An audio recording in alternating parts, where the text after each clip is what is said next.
Hello, everyone. Welcome to the Forest of Memories. I am Zaruk Windcaller, your guardian, your high remembrancer, and your arbiter.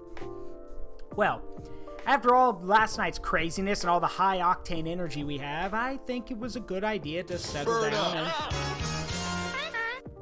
Well, no, it's not a good time to bird up, but it is a good time to sit back, relax, and enjoy something a little bit more calm tonight. We're going back to, well, Coffee Talk 2, Hibiscus and Butterfly. I'm not going to be doing it alone. As usual, I'm joined by some of my friends, and we're going to be reading through, the voices of the characters to make things more interesting. So, before we get started, one last thing.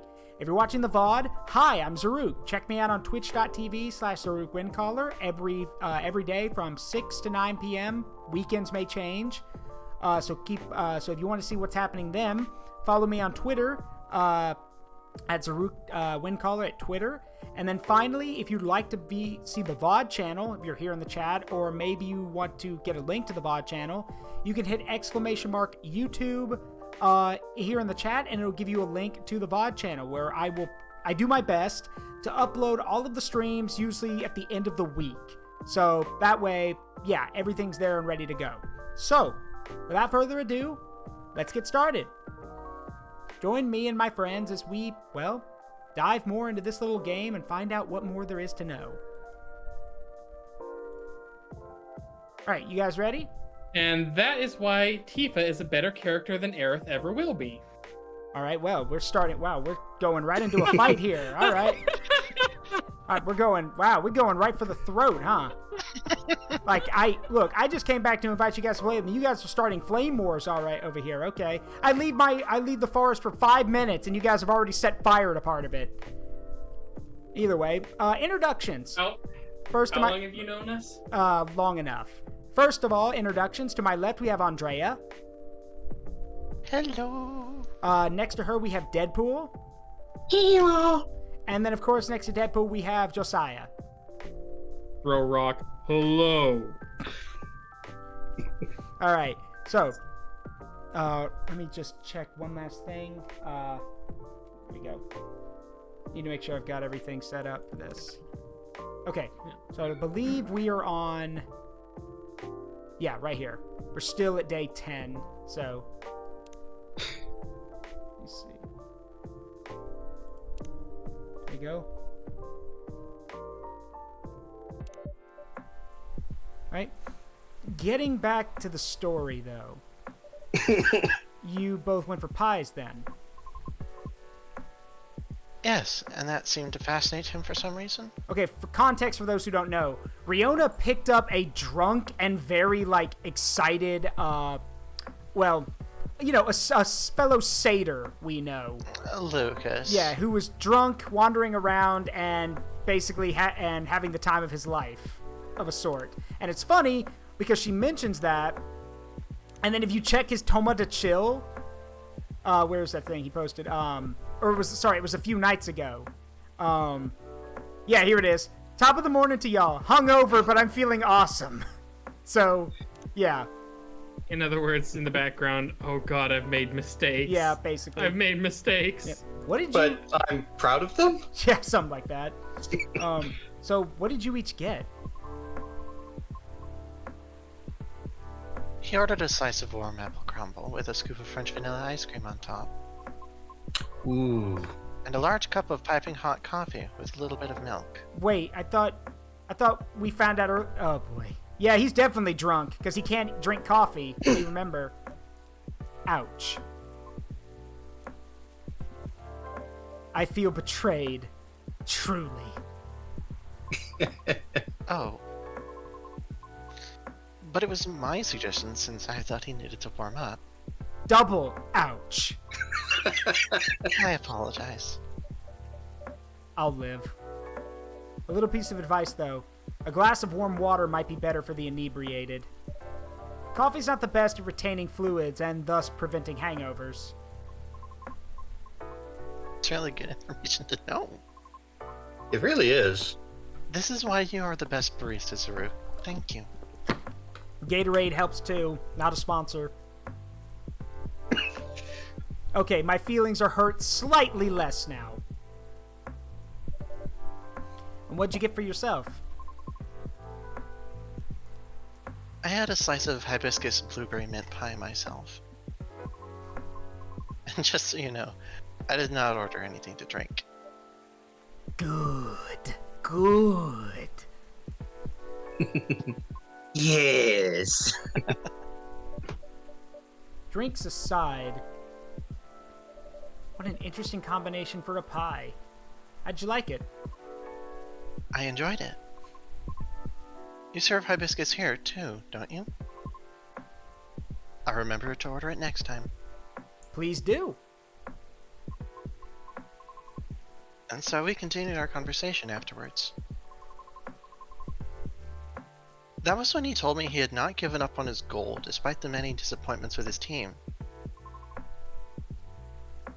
He also told me why he does not drive at all. Really? Why? It is... Because Seattle traffic sucks. Yeah. On second thought, it may be better to hear the story directly from him another time. I apologize. I feel ominous chills all of a sudden. Hey, Hop, how you doing? Ah, I see. I'm sorry to hear that, bud. But don't worry. Sorry to hear that, Benoit. You'll find something, I promise. You will. Just keep your head up and keep looking. You'll find something. I'm sending you a comfort hug. Yeah, and if you're stressed, hopefully this helps. Maybe, like, while you're listening to us, while we're just chatting, maybe look up some stuff now, you know, while you're in a good, you know, in a more relaxed mood, or at least we're going to try to help you be relaxed. No problem. I understand. Hang on, having window issues. We also discussed quite a few things we have in common. Really? Yes, surprisingly. And before we knew it, it was already nearing 5 a.m. Must have been a gripping conversation. I'm not sure. However, his exhaustion seemed to finally catch up with him then. So I drove him home. Right. Yeah, sounds about it. Yeah. Wait, weren't you tired as well? No.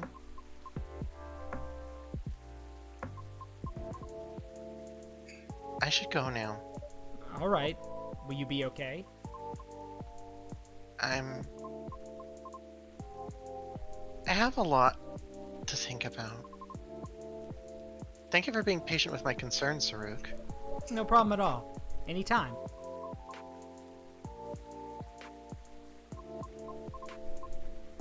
Have a good evening then, Zaruk. Come back again soon. Hey, wait, my... Everyone just keeps stealing my coffee cups. I Hey, left it at at the least door. I at least pay for the cup I take. Yeah. She leaves it by the door. Some people leave it by the door. Some people throw it down outside. Some people take it with them and never give it back. And then, And I eat them. yeah. And then in the last game, someone tried to steal a chair. So, Remember that. alien sightings increase. Is this an invasion? At least it's Dwarfera Tech teams up This with is your curfew Olymix time. Industries to produce self-healing concrete technology. that would be amazing. Self-healing concrete. At least God, it's can I pretty. get- Researcher can we get responds a- over alleged algae invasion. Can we get a shipment of that self-healing concrete up in my neck of the woods? Well, guess what? Jesus. Fun fact. It actually exists. It's called Roman concrete, and just last month, some researchers rediscovered how to how to make it. Oh, Oh, nice. good God. No can we get... way. Yeah. So We need an industrial size... Oh, sorry. no, go ahead. We need an industrial size shipment up here. So, for context, and because I don't really give that much of a shit, I live in Maine. Uh-huh. Our roads here, let me put you this way. From the moment you cross the bridge from New Hampshire into Maine, it's like going from smooth tarmac to a cobble road. Ugh. Our roads are dog shit. And nobody ever wants to fix them. So we go through an metric fuck ton of pothole filler every year just to do it all again the next. So, here's how the Roman concrete works. Basically, the key in it is actually salt water, not normal water, to make the concrete. And this is because, I don't know the exact details, but basically what happens is when you make the concrete, the salt from the seawater is still in there. And the salt basically, the salt has some of the particles for like the, like some of the other, it basically holds on to the materials and everything. And what ends up happening is when water hits this Roman concrete, cracks that are formed don't stick around because the water causes parts of the concrete, like the salt or things, the materials in there, to basically fill in those cracks. So the concrete self-heals itself, essentially. Holy shit. Oh, okay. Yeah. This just gets better because our lobster industry up here in Maine, which is one of our major ones, is in deep shit right now. Yeah. Salt water. Yep. Suddenly we get the coastal towns back employed, and we fix our fucking roads. Pardon me, I'm writing a letter to the governor. All right, hold on. Let me check. Just so I'm doing my. Just so I'm not. Let me. So the algae invasion article. Yeah, that's at the beginning of the game. Remember, there was I remember. Yeah, you remember. At least it's pretty. Yeah. Okay, so here's the thing. Where's that thing? Yes, here it is. Roman concrete. The ancient. Let's see. Where is it?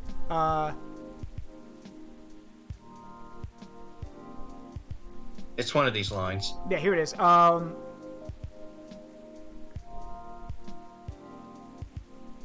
see. Got it. It's because scientists have speculated that the tiny chunks in Roman concrete were simply a result of the Romans mixing their concrete poorly, but Dr. Masick and his colleagues wondered whether they were instead caused by the Romans using quicklime in their mix before setting it with water. The widely available white powder, made from burning limestone, would have reacted with water during mixing, sparking a chemical reaction that produced significant amounts of heat. This would have prevented the lime from fully dissolving, resulting in the lime lumps. And indeed, when researchers tried to make their own Roman concrete in the lab with quicklime, they ended up with a material that was identical to the samples they gathered from Privernum. When the team created small cracks in the concrete, as would happen as the material aged, and then added water, as with rainwater or salt water in the real world, the lime lumps dissolved and recrystallized, filling in the cracks and keeping the concrete strong. Okay, now we need to see how badly the mixtures of de-ice we put on the roads would affect it. But that shit would be a lifesaver up here. Also, modern concrete typically doesn't heal cracks longer than 0.2 or 0.3 millimeters across. The team's Roman-inspired concrete, in contrast, healed cracks up to 0.6 millimeters across. Double the length. Yeah. Masick hopes the work will inspire today's engineers to improve their own concrete, perhaps with a quicklime or a related compound. Indeed, he says a startup concrete company plans to employ the new discovery. The material wouldn't just be less expensive than current self-healing concrete, it would also fight climate change, as cement production accounts for 8% of greenhouse gas emissions. We're talking about material that's Roman concrete that's still around today. So we could have concrete material thousands of years. More than 2,000 years later. Yes, it is possible now. To quote Peter Griffin, why are we not funding this? Yeah. Yes, structures, and this is not the first time they've done it. They previously tried to explain why Roman concrete is so long-lasting. In 2017, for example, researchers found that at least for structures exposed to the ocean, seawater reacted with the ingredients of the concrete, creating new, tougher materials. This means that not only can we have concrete that is capable of self-healing itself way more than we already have, and for cheaper, but in sea-based communities like Maine, for example, seawater hitting the concrete will only make the material stronger. So, yeah. We need this shit. Now part of me is kind of curious about how this would work out if instead of like a road used for like a relatively small building, how would that work in that kind of term? Oh, that's easy. Look at the Colosseum. That's made out of Roman concrete. Yep. No, but I mean, like what would be like the studying fracturing on that? You cut out for a second. Say again. What would be the study findings of that sort of? I mean, I guess that means we don't make a lot of buildings out of concrete now. Like many people have houses or buildings or houses made out of concrete, but buildings that are made out, or like parking garages or stuff like that. Now, because remember, this means that you can probably change the designs of certain things. Because remember, if they're self-healing, you don't have to worry about pressure or stress, cracking the foundations or cracking the construct itself, because it'll heal itself if it rains. Now, this does mean that it's probably not going to work in a hot environment. So places that don't get a lot of rain probably won't be able to use it. But places that do have regular access to rainwater or regular access to the sea won't have to worry about it. So, yeah. Anyway.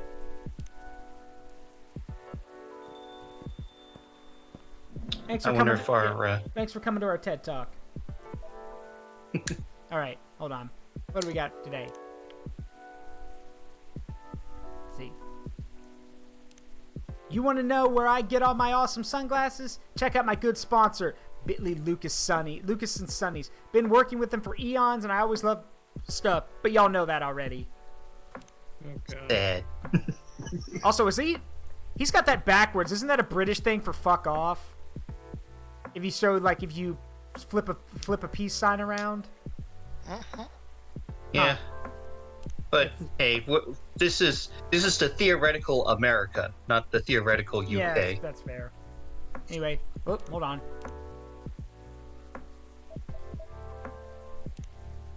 Somebody's being impatient.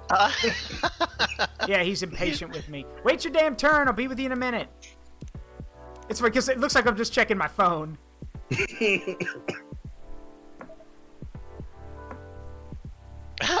Oh, I can play. Knock, knock. Anyone there? Mr. Bailey's. Hi. I'm sorry I didn't hear you come in. How are you tonight? I'm all right. But you look pretty distracted. A penny for your thoughts? You're gonna. Sorry, my thoughts are worth more than a penny, I'm afraid. Or I guess, or less. You can have them for free. You need about $3.50. Yeah, $3.50. I was just pondering the hidden side of things. How different the world is under the surface compared to what we think it is. Nothing and no one is exactly what they appear to be. Funny, I was having similar thoughts on my way here. I guess now that we spend so much time on social media, people believe we can be summed up in a picture or a sentence. We're getting into this. Or put in a box. Like, it's... I mean, I like being put in a box. You know what I mean. No. This is not the fun box. This is like a box. Yeah, okay. no, like drawing a box around someone, like summarizing them. Yeah. It's not like what Zaruk and what's her name had the other day, the Forever box. Yeah. See, but it's not like that. It's not that easy to know someone, even if that someone's yourself. Especially if that someone is yourself. Sounds like we agree on this. You're too close. Yeah. That's why. We sure do. Hey, it's been on my mind a lot in the past few days. Your next words will be, does that have anything to do with your wedding with Miss Lou? Yeah, does this have anything to do with your wedding to Miss Lua? Got it in one. How are things on that front? A few days ago, we decided to take some time apart to think. That sounds ominous! No, I don't mean it like that. It wasn't a breakup, or even a break. Whew, okay. We've been through so much, there's no walking back on our relationship now. But sometimes, you're so together that you lose sight of the big picture, you know? I think I see what you mean. You're too close. So we decided to give each other a bit of space, and figure out what we really want out of our wedding. And more importantly, out of our marriage. I see. Have you made any progress on that front? I'll take that expression as a no. Do you want the short version or the long version? I'm always here for the full story. Hey! Man after my own heart. Give me the full story. Alright, then I'm going to tell you everything. But I think I should... Fades out, then fades back. Yeah, I think I should order first. Sure thing. What can I make you tonight? I'm not feeling fussy. Anything warm will do. So, anything, really. Makes sense? What about some herbal tea, then? Hibiscus? Butterfly pea? Butterfly pea or hibiscus sounds great. With milk and honey, please. Let's see. Why not blue? Let's do that one. With milk and honey. There we go.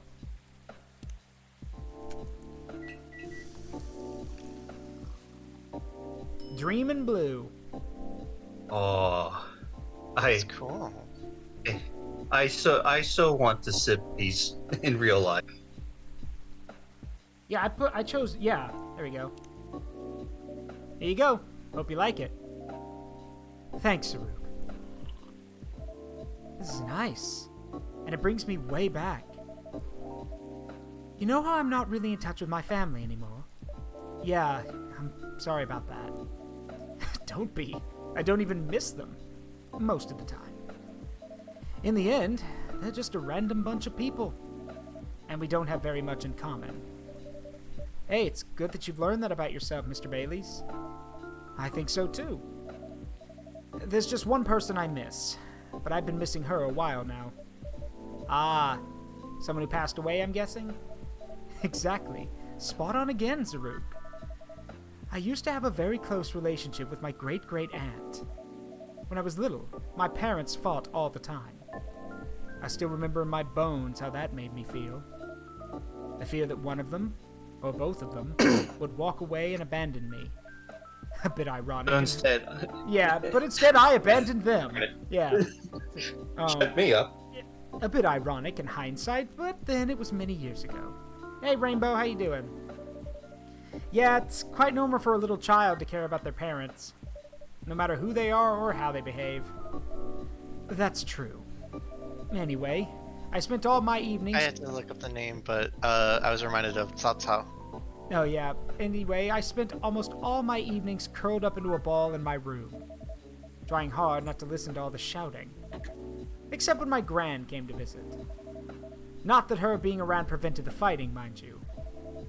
Elven high society is amazing at keeping up appearances. Except in front of family. But she got how it made me feel. She went out of her way to take the sting out of it. She would keep me company and bring me a cup of herbal tea, with milk and honey in it. Drinking this now, with you, feels a lot like family again. Sounds like she was a perceptive person. She truly was the best of them, until she got sick. Oh no. How did that happen? I thought elves don't get sick. See, that's part of elven disinformation. Elves don't get sick with your little run-of-the-mill colds, but they do get big, bad diseases, like everyone else. And it's not uncommon for us to die from them. Except there's this assumption in elven society that if you live the right sort of life, you'll pass away peacefully in your bed. So that's what families say most of the time when someone dies. Incidentally, that also means they need to pretend everything is fine until the very last moment. So that's what they did to my aunt. They basically shut her in during her last few weeks. Oh, that's dirty. That sounds That is awful. so dirty. That sounds really fucked up. I did manage to visit her, and she put on a brave face, but it was clear she wasn't happy. But then she wasn't very happy before that either. Hey, at least she had you. It must have been little consolation, but yes, I'm glad I was able to be with her. Ugh, to think I came very close to being trapped with those people. I'm pretty sure she would have hated that for me. A little part of me hopes she'd be proud of me right now. I'm certain she would be. Thanks, Zaruk. Here you are letting me blab on again. Hey, that's more than fine, but you think growing up among conflict might explain why things are, well, a bit difficult to work out sometimes between you and Lua? I definitely think that's part of it. In fact... Hey, Silver! I was wondering And if Amanda! our Mork and Mindy combo. Yeah. How can someone do that to a person who's dying? Pretty easily, honestly, Hop. That's I'll speak from experience on this one. My great-grandmother, my grandmother's mom, basically. I met her from time to time whenever she came to family gatherings, but as she got older, she spent more and more time in a retirement home. And I'm not talking like those really fancy, you know, oh, you're free to go wherever you want, you can do whatever you do kind of thing. Like, no, I'm talking about one of those retirement homes. Like, this used to be a school or something that was converted into a retirement home, because her room was literally like these garish yellow concrete walls. Like, she had her bed, a personal bathroom and shower. She had a TV that she could watch while lying in bed, and like a little maybe like a little standee or desk underneath the TV, but that's it. And one window, like a set of windows you could look. That sounds like a prison. I know. That's what I realized when I got older. I'm like, this is like prison. This is not a retirement home. This is a prison. And it's made me realize as I got older why my grandmother spent so much time going to visit her. Because that was probably the only consolation she was getting out of seeing anyone. Here's the thing. Look, I'm not one of those prudes who's going to say, no, family members, shouldn't belong in a retirement home. Sometimes those people are, at the good ones, again, I say the good ones, those people know how to take care of, the elderly better than a lot of people do. But you really, really got to vet those places. Oh, yeah. Because some of those people just see the elderly there as, I don't know. Dollars. Yeah, as dollars. That or just, I don't know. An annoyance. Yeah. Hey, Keldrick. Yeah. Thanks for the raid, buddy. How you doing? Sorry for us being a little dark here. We just found out that, hello, Raiders. Real quick, I'm Zaruk. I'm Zaruk. Yeah, can we get a, yeah. So I'm Zaruk. Yeah. You came in on on some heavy topics. So I'm Zaruk Windcaller, the Guardian of the Forest of Memories, and these are my friends Andrea, Deadpool, and Josiah. Hello all. We're currently playing through Coffee Talk episode 2, and Bailey's, the guy on the left, the elf, had just finished telling us about how his great aunt was one of the only family members he was close to, but due to elven society, when family members get sick and it could possibly or get close to dying, they're literally shut away and just to keep up face. And Hop asked how you could just keep a dying family member away from everybody to just wait for them to die, and I was talking about how that's basically what a lot of retirement homes do. Look, here's the thing. There are places out there that will take in the elderly and basically, is it like away from family members and stuff? Yes, it is, but some of them still give a lot of freedom to people. But the thing is that, here's the deal. It's like I talked with my grandfather before he passed. My grandfather was diagnosed with pulmonary fibrosis. If y'all don't know what that is literally where your lungs literally start to just, to basically just collapse. Basically, they're not rotting away, but they're basically dissolving, quote unquote. They get weaker and weaker every day, and you need more and more oxygen to be able to function. He didn't have to go to a retirement home because he was a strong enough individual that he could walk around with an oxygen tank. But on his weakest days, it was not uncommon to see him just sitting somewhere, unable to interact with anybody because his body wouldn't let him. So the thing is, you got to imagine, not only for retirement homes, not only does your own body become a prison in most cases, you're now in a prison because, and it's hard because sometimes there are legitimate reasons. Maybe family are not nearby to help take care of the elderly, or maybe, maybe there's just there's certain things in the way who prevent it. But the example I think of is like Alzheimer's or something like that. Yes. If you're not set up to take care of somebody with that, Yeah.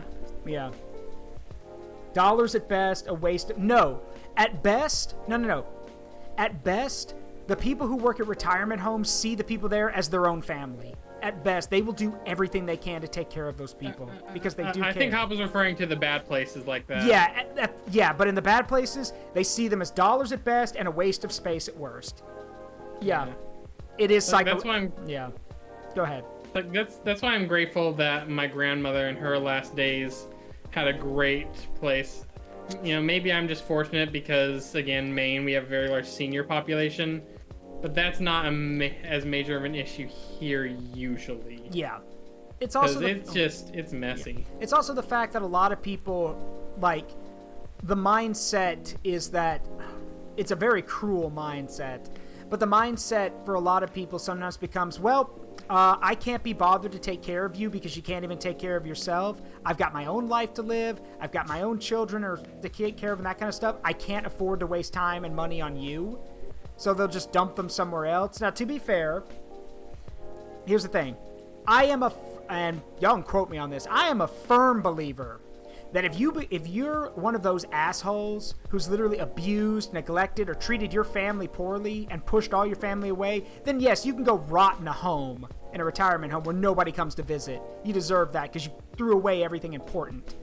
But if you're close with your family, like very close, you gotta look out for one another. You gotta take care of each other. So, thing is, I already promised my little brother that when we get to the point where our mother is too old for, to do anything on her own, like, more than likely, like, she always tells us, she goes like, y'all better not put me in a home.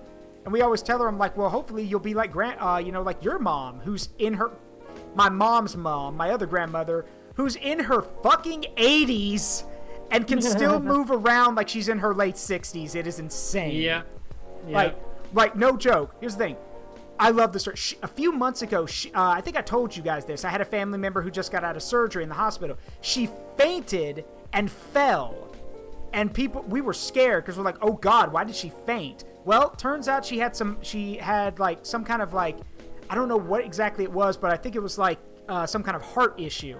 Well, they fixed it. She got out of surgery, but the doctors told her, hey, you're going to have to walk with one of these, not a cane, but, one of these walkers for a while. You may need it for the rest of your life. But Mom and I were like, no, screw that. You walk with that until you get your strength back. Then you throw that thing away because, God forbid, if you rely on that. Agreed. Yeah, if you rely on that, you're never going to get done with it. And sure enough, about 2 weeks in, she pitched that thing into a closet and she's like, I'll use it if I need it, but right now I can move just fine. So, yeah, my grandma... Yeah. I love that kind of story. It reminds me of, if you'll pardon the digression. Go ahead. My great aunt was in her late 80s when she was diagnosed with cancer. Ugh. And they told her, you have like 6 months tops. They sent her home with 2 hospice nurses. Within the first month, she'd sent one home. Within 6 months, she sent them both home. And she lived to be in her late 90s. Yeah. Yep. Yeah, she and the only reason she died, she told us to our faces, I'm done feeling sick and I'm done with winter. Yeah. It's like that's the joke up here is like older Mainers, disease stuff like that doesn't take older Mainers. We just decide we're done with winter. Yeah. It's also funny because that same grandmother I mentioned years ago, she fell at a restaurant and tore all the tendons in one of her foot. Now, again, tendons are already something that take a long time to heal, and with the elderly, especially so. She was given a cane, and the doctor was like, look, I'm going to be honest with you. More than likely, you'll be okay, but you're probably going to walk with a limp for the rest of your life, because this, again, you tore all of your tendons. Because like, if it had only been one, it would be fine, but you tore all of them. So you might walk with a limp for the rest of your life. 6 months later, she was like, fuck that, and threw that cane away and was walking up and down stairs and everything like was going out of style. And I'm like, yeah, no, screw it. She don't need that. Again, the thing is, again, a lot of injuries, yes, most injuries like that are physical, but a good number of them are mental too. If you overcome the mental blockage, it's actually pretty easy to overcome a lot of stuff. But again, it's hard. Because again, let's be honest with ourselves for a quick moment. As you get older, you don't feel invulnerable anymore. There's a lot of things that now stack against you.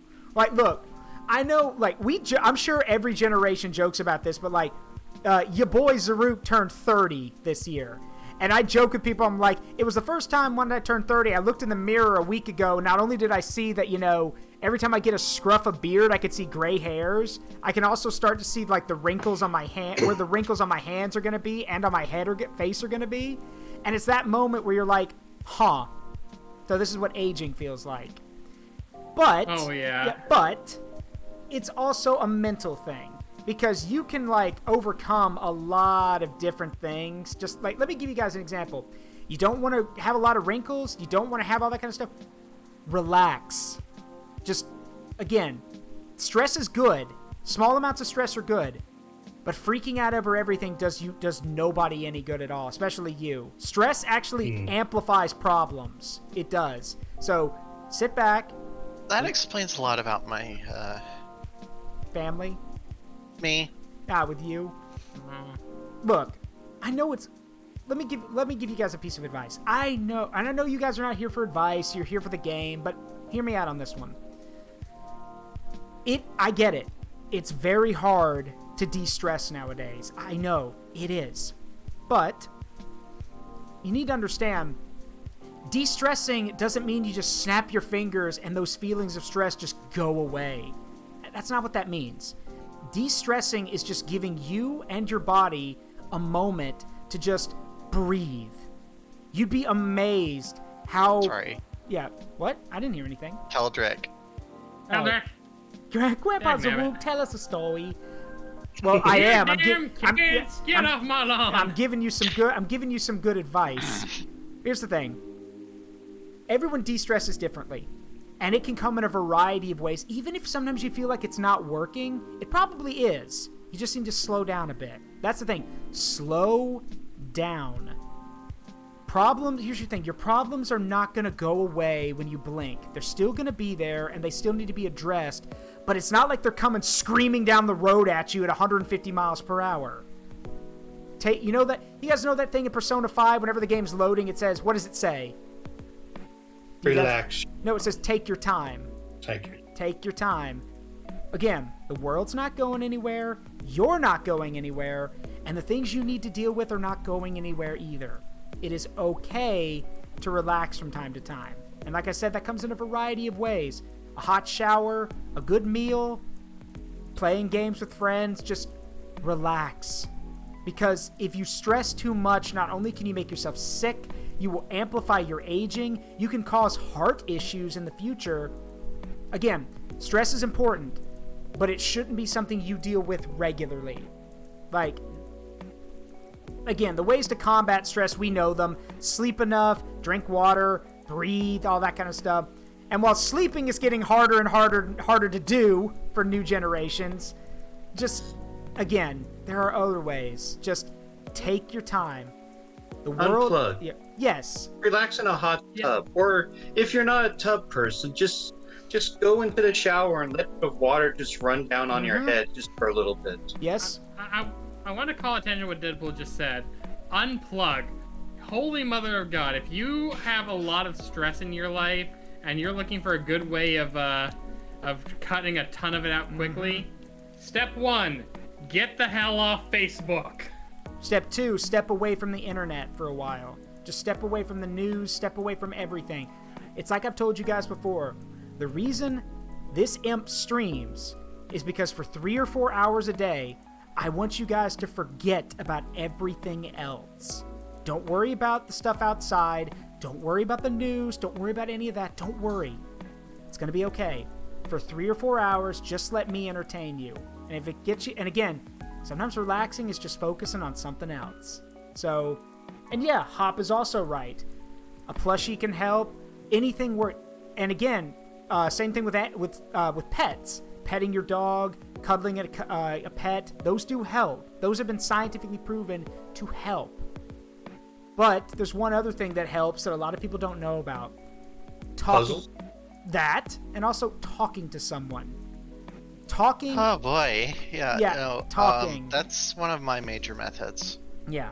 Oh, yeah. And yes, Hop's right. It is. I can vouch. It's hard to unplug when a lot of people's entire social lives are online. But guess what? maybe those are not the type of people you want to be around. Yeah.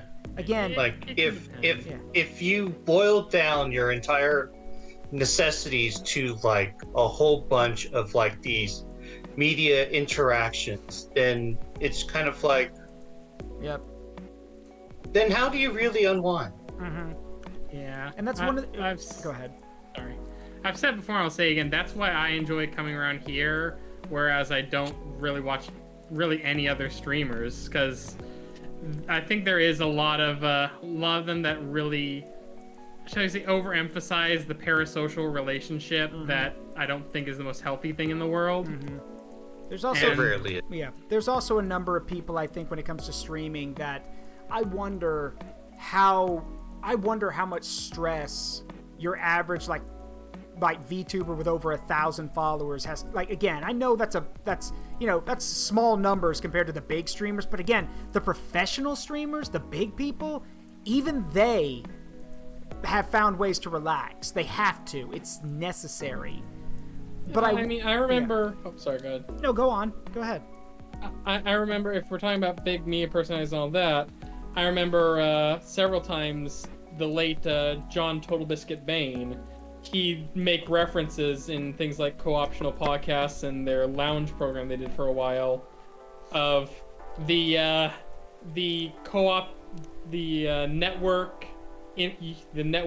content creator support group chat, where basically they just go to vent about how terrible the internet is. Yeah. So it's real, fame, money, prestige. Nobody had more of any of those than TB did. Yep. And he still needed people to talk to, especially towards the end there. Mm-hmm. I guess to wrap this all up, here's the thing. Y'all have probably all heard the saying, garbage in, garbage out. What you take into your life, you're going to put out in some form or fashion. Here's the thing. I'm no saint, and I'm no living example of how you should live your life.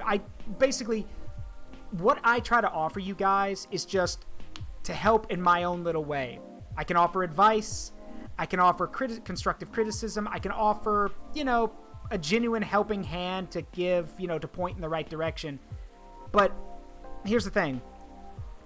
At the end of the day, what I do is entertain you guys. And with that entertainment, I want to help people de-stress, relax, just come to enjoy life. You give us two of the most important things you can. Yeah, I try. Your company and your time. Yes, but here's the thing. And while the support you guys give, like, either it be through the donations, through the bits, through the subs, well, that's great. Here's the thing. I'll say it right now for posterity's sake. Doing that is not going to give you special treatment. Like, again, the key thing with me, and I've said this to another VTuber that I don't stream with anymore, the thing is, to me, if you want to be a friend, if you want to be someone that I talk with, interact with, you got to interact with me. One thing that I've learned, or in my 30 years of life, human anyway, the imp is a lot older, but the thing is, if you only want a friendship where one person is doing all the reaching out to you, or one person is doing everything, you don't want a friendship. You want a business.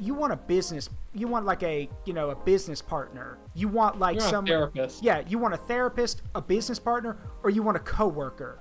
You don't want a friend. A friend is someone who can go back and forth with you on stuff. Again, like, the thing is, what I've said is, like, I'm very thankful for all the people who support me in all the varieties of ways. But it's like like, for example, B17, I talk to him every so often. He's pretty cool. He and I have loves of culture and all that kind of stuff. But the thing is, I will tell y'all right now, the money, some donations, subs, whatever, are never going to change me, because I don't care.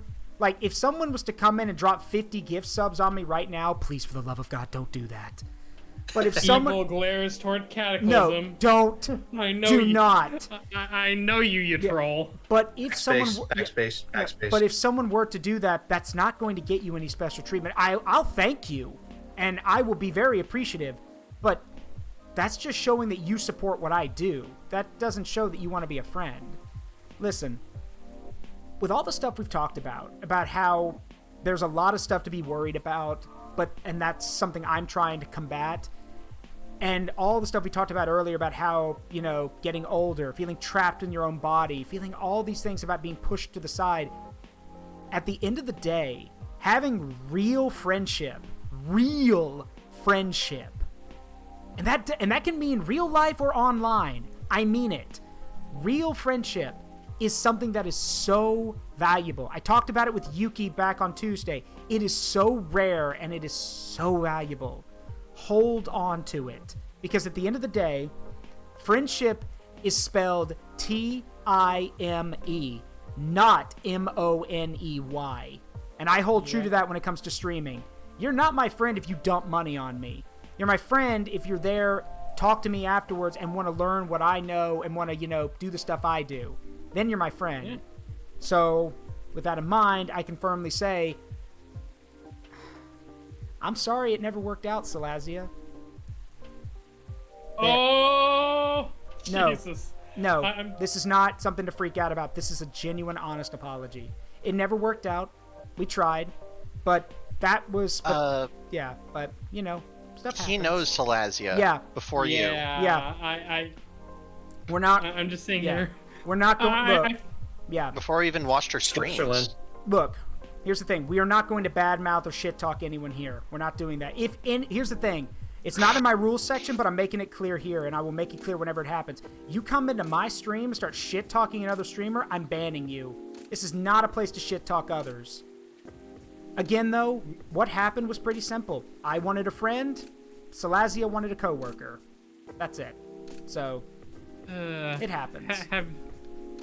I won't go in any further. There's more to it, and again, there's way more to it than that. Like, there's a lot more to it than that. But I'm not digging up hatchets, and I'm not digging up old wounds. I'm happy she's successful where she is. It's just, a shame it never worked out. Oh well.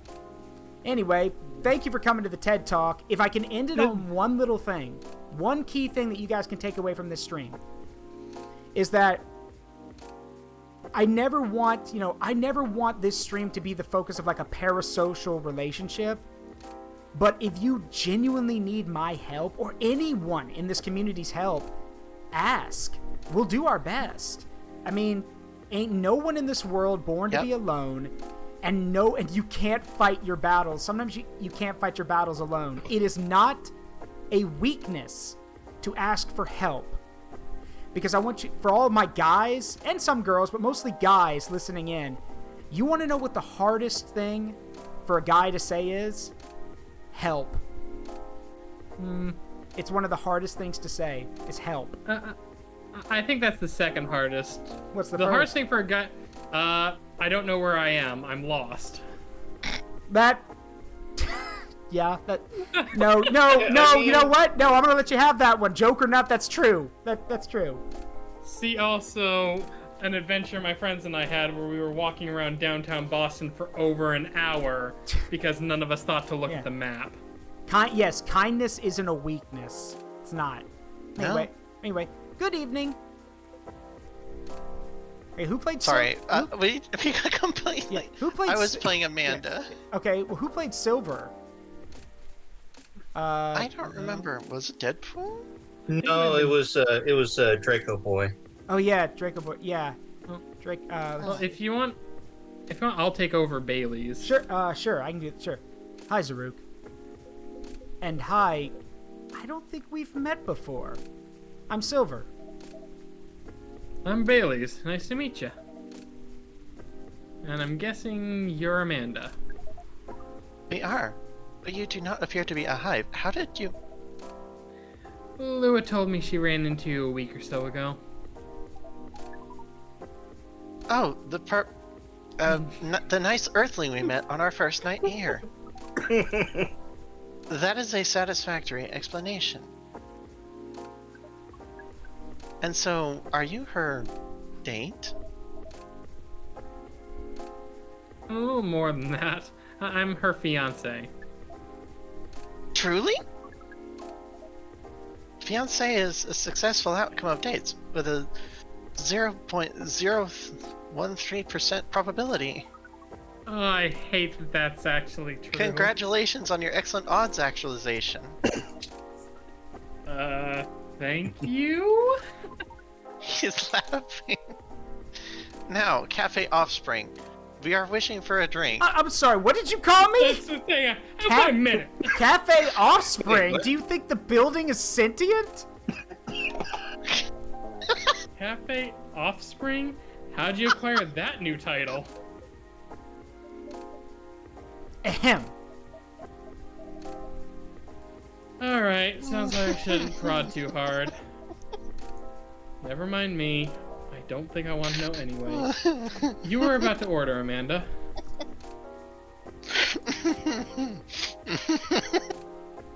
The moment while the dog giggles.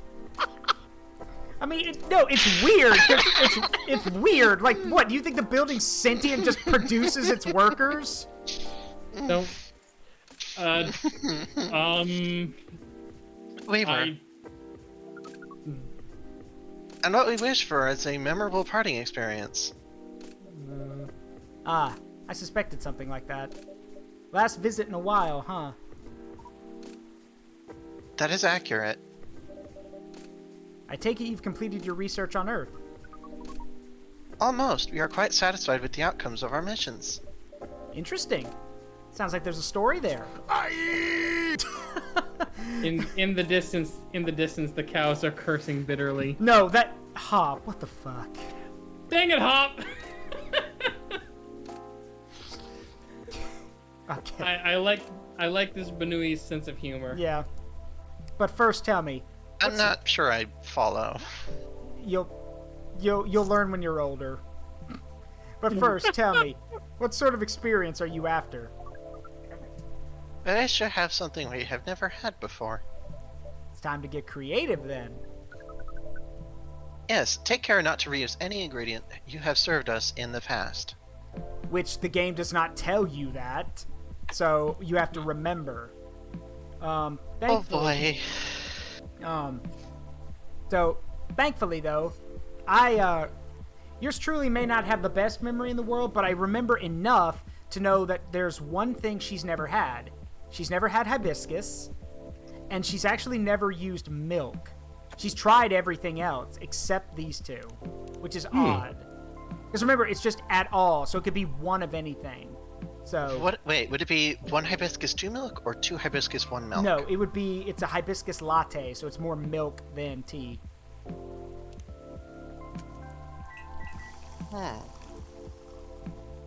See? Interesting. Now I can't do this to save my life, but You can Oh, try. no. Latte art. yeah. Hold on, Draw her face. I've got a better idea. Oh, the problem is it just keeps moving like that, so I don't know if I can see. Oh I god. bet you if you did the etch part. Nah, I can't do. I was gonna do like the You're yeah. currently on poor milk. Yeah, I know. Watching. Oh my gosh, watching how that works has given me a flashback to something I haven't thought of since I was a kid. What's that?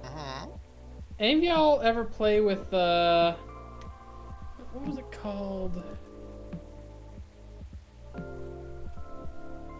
Ooh. I see 2 dragons circling a. Sorry if this turned into a Rorschach thing. No, it's fine. 2 bears high-fiving. What's it called? It was A for Beyblade. Windows 90. It was for Windows 98. It was one of those friggin' art programs that basically gooified pictures. I'm trying to remember what it was called. What is hibiscus? Hibiscus is a very strong, very kind of like bitter tea. It's good for you. It's very good for you, but it's known for being very bitter, like very sour. And it's yep. Sorry. I'll admit I've retasted hibiscus and I don't get those notes. I guess I have the lack of taste buds for that. Hopefully this tastes new to you. I forgot that. just- Yeah. So for those who don't know, real quick, Amanda is she's like She Neil. drinks through the glove. Yeah, she's like Neil from the first game, so she has to stick her finger into the drink. It does. It is at least 56.941% different from anything else we have experienced. And I just We remember are, what the... as Earthlings would express, delighted. Go ahead, Josiah. I just remember what the latte art reminded me of. Any of y'all remember when you were a kid playing with a program on a computer called Kai's Power Goo? No. Jesus. Sorry. I feel annoyingly old. Hey, I was born 1990. Go ahead, Andrea. Andrea? According to our calculations, this is our 39,846th new experience since arriving on Earth. That must be quite a book. Josiah, line. Line. Sorry. That's quite a lot. Perhaps. However, most of them were rather insignificant in nature. Oh, what about this one? This one is in the 99th percentile of significance. Is that good or bad? She means it's very significant, right, Amanda? Very much so. We enjoyed this place and we will miss it. That's... Well, don't mind me getting a bit emotional here. Anyhow, I trust the... Oh. Ah, Zaruk, your audio died. oh, For a second Yes, there. it did. shit. Can Wait, y'all hear Eric. me? Yeah. You're back now. It Okay. just hiccuped. Okay. Mhm. Ah, that one was quite close, actually. We had a little brush with the authorities, you see. Yeah, Lua mentioned that. Yeah, did she mention the fact that Lua literally terrified a freaking, basically alien FBI agent by just being herself? I am not paid enough for this. Yeah. He made her really angry. She was still seething when she came home that night. Ah, please tell her I'm grateful for that. Well, that agent kept looking into things even after his second visit here. But that's where your help really came in handy, Zaruk. My help? Yes, the card that you got off the agent. We asked for help from an associate to run it through the mind you call computer. Once the contents of the card had been unveiled, we analyzed the language of its communication, which is quite an interesting mix, if I may say so. It is roughly 60.0923% syntax and 39.9077% mathematics. We then led a polynomial time attack on its encryption, expressing the ciphertext as Ahem. The point is, Amanda managed to get into the fire system. She Oh, no. She obfuscated all mentions of any of us or save beyond recognition. And some totally legitimate orders came in to send the agent to Europe on an urgent mission, which should last more than long enough for him to forget all about us. You sly dogs! Very clever. I'll finally be able to do that Ooh. world tour trip. That sounds incredible. It does sound thrilling.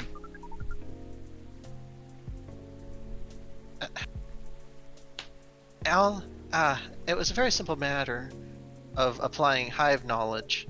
Be that as it may, that's great work, Amanda. We are pleased. Amanda is amazing. But let's not forget who got the card in the first place. You really helped us there, Zaruk. Thank you. I'm very glad to hear that. And very relieved. Yes, we have thought on it for a while, and we've decided we do not care for that sort of excitement. Not if it makes our siblings so sad. Aww. You've really gotten a hang of emotions now, haven't you, Amanda? Thank you, Offspring. If that is the case, we are content. Again with the offspring. I think there are questions we'd best not ask. That means our mission is well and truly accomplished. So what, are we just gonna claim that this cafe is an SCP and that I'm one of the byproducts of said SCP? That would Yes. explain a lot. That would actually be kind of hilarious, I'm not gonna lie. Would explain why you keep having an endless supply of coffee cups to steal. That is also true. You've been in an SCP and didn't realize it the whole time. Yeah. That would explain a great deal about the forest, to be honest. That said, I'm pretty sure people would be pissed if the Foundation started sniffing around here. Yeah. SCP-6435 Coffee Talk. Object class safe. No number, just safe. Yep. The only problem with it is now half the people would rather spend their time at the coffee shop. Yeah. Wouldn't that make it like borderline Keter? Keter. Keter. No, because a good bonk to the head will get them out of the coffee shop and back to work. Yeah.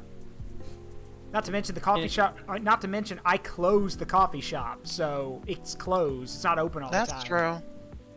And not to And mention, upon closing, everybody just leaves. and remember, don't forget, it's open from like 11 p.m. to like 3 or 4 a.m. So like you're only gonna get the night shift people.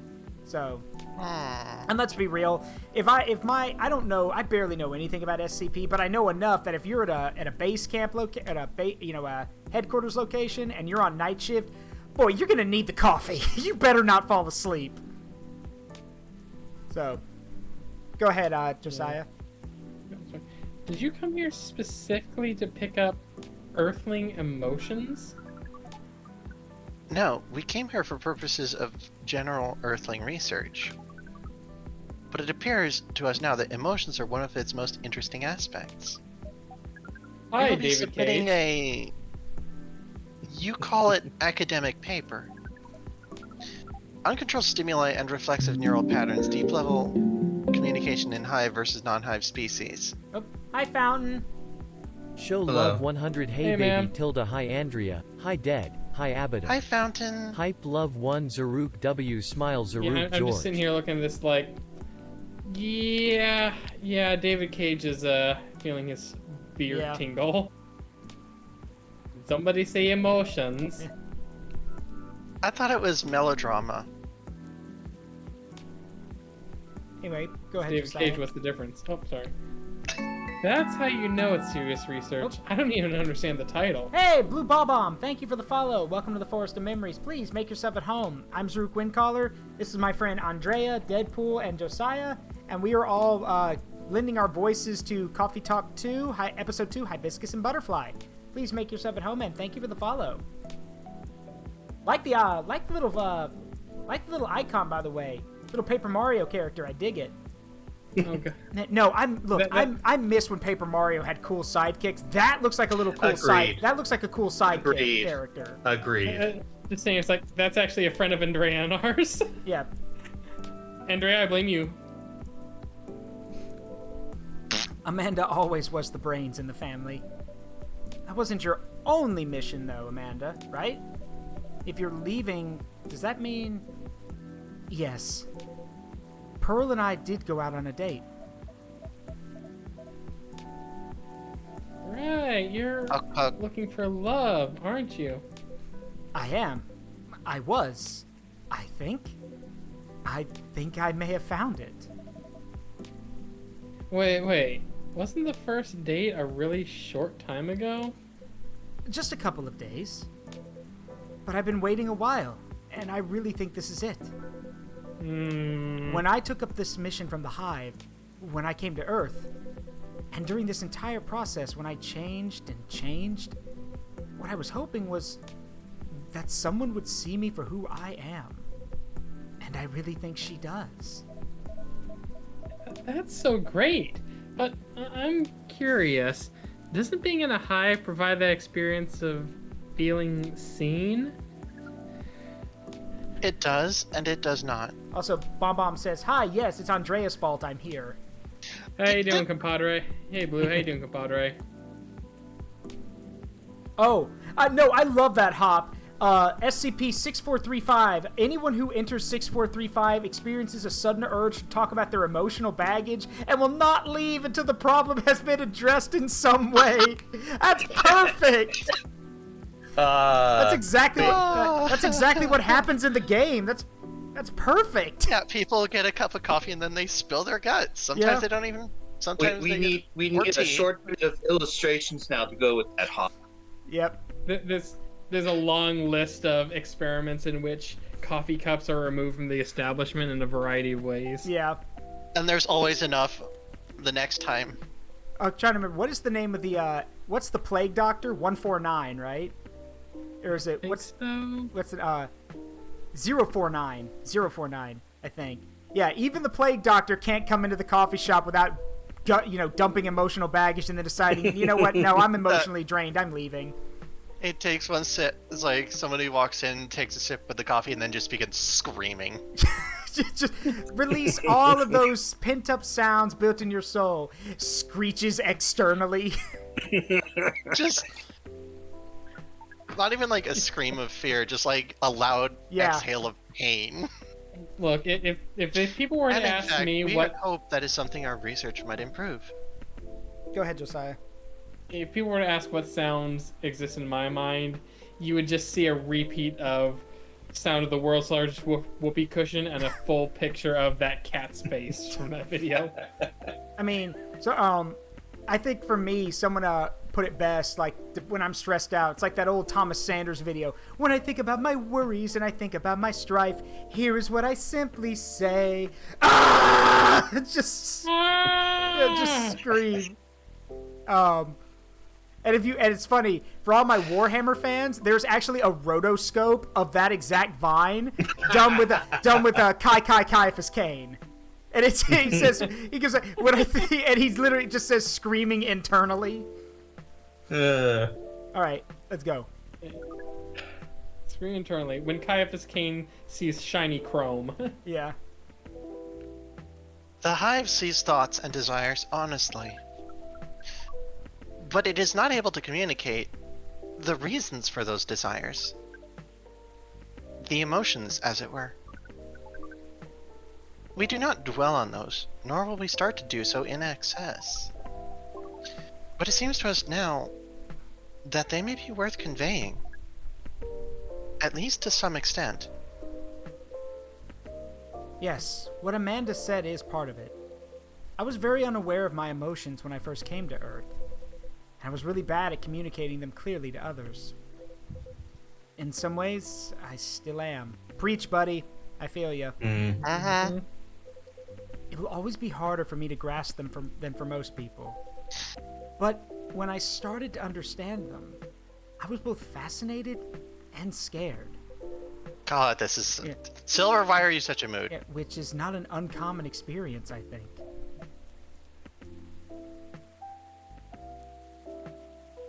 Psst, Josiah. Oh, sorry. It's really not. It requires a good deal of courage to look at your emotions honestly. It certainly requires some time. And even more time to find someone who can look at them with you. Not get scared and take them as they are. Someone who can see you clearly and kindly. It is a precious thing when that happens, huh? A rare and beautiful thing. Has that been your experience with Lua? It definitely has. I almost forgot how much it mattered, too. I'm lucky that I have good friends that reminded me of that. So, does that mean you and Lua found some answers? Oh, the heck with it. I can't hold my tongue any longer. Yeah. I'm sorry to interrupt your goodbyes, you guys, but, Zaruk, I'd like to officially invite you to a little surprise ceremony. Which will take place 3 days hence. You... Wow, You that's can almost see Amanda squealing. That's some answers indeed. Yeah. Taking a little time to think really cleared our heads. We've gotten bogged down in the details. And in our own insecurities, to be honest. So we decided to make it simple again. No fuss, no massive expense, nothing like that. Just us and our closest family members. Good man. And our Thank you! favorite Thank barista. you. Good man. Whether we got them at birth or chose them ourselves. I am very touched, Mr. Baileys. Ah, come on, Zaruk. You know you mean a lot to the two of us, as does this place. Speaking of which, I also have Hyde's invitation here. Ooh. A special invitation card for a certain someone. The wedding invitation. Wait, hold on. What's that other one? Oh, Wait a that's minute. Riona's card. Oh, yeah. We got to give that to, Right. Yeah. Okay. Hold on. Let me back up and see what he said. Here it is. Well, Hyde and Gala's invitation, seeing how that's his obvious Hyde and plus Gala. Interesting. one. Would you give it to them when you see them? It would be an honor. Silver and Amanda, I don't have a card for you, but you're in the cafe family as well, so I'm sure Lua wouldn't mind. Would you like to join us for the party? Party? This is our first experience being invited to a party. It is 99.999% pleasant Yes, thank you, Data. and 0.001% disappointing that we have to refuse. Yes, I truly appreciate the offer, Baileys. But sadly, we're leaving Seattle tomorrow. Really? That's more sudden than I expected. You going back to space then, Amanda? Not yet. We are going on an adventure. Amanda off to commit space war crimes. That's That my sounds shtick. very exciting. It really is. Amanda and I are taking a trip through the country. And maybe even a bit further if we've got time.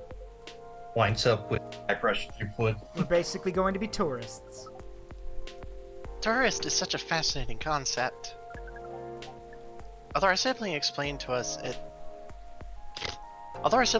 it to us multiple times, we still find it very hard to comprehend. We always thought traveling must have a mission, a purpose. But it seems that tourism is traveling with no other purpose than traveling. Which is in essence circular reasoning. It may well be, but it's still a lot of fun. In fact, I'd say that's the real purpose of tourism. To have fun, to relax, to see beautiful things, to annoy everyone in range. God. To enjoy life, you know? To enjoy life, you know? Enjoyment as a purpose.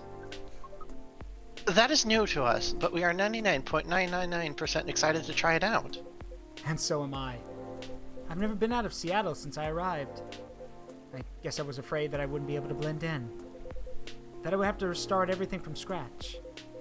But knowing that you're here, Zaruk, that I always have a place to return to where I'll feel home, well, that makes me a lot less nervous. That's... I'm very happy to hear it.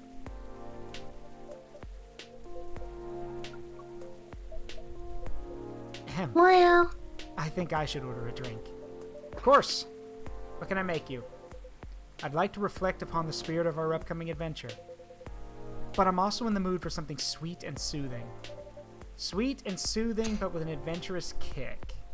Yes, that's exactly right. How about some hot chocolate with something extra to make it fun?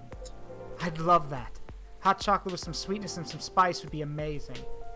Well, At which point I'm sure Zaruk, a fellow acolyte of Alton Brown, goes, there's a reason that AB's cocoa mix has cayenne in it. yeah, unfortunately we won't be using cayenne. We'll be using ginger instead. Ooh, that's got a nice kick. Chocolate, honey, and ginger. In that order? Yep.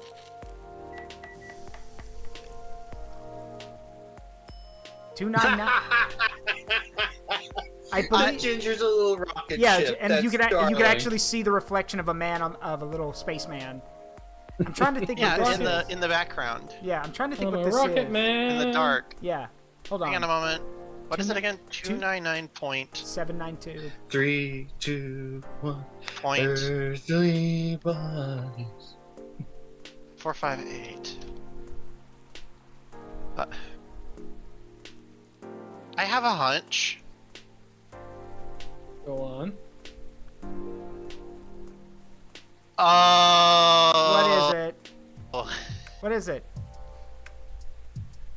299,792,458 meters per second.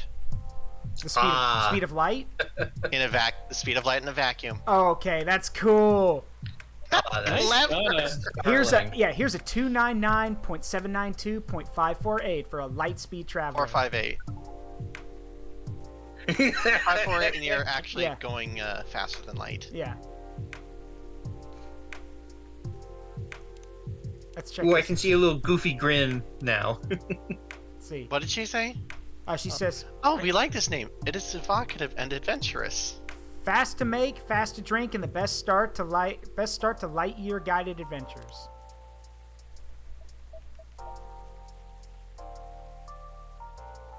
Is she gonna say what I just said? Don't know. Josiah. Nope, sorry. Evocative?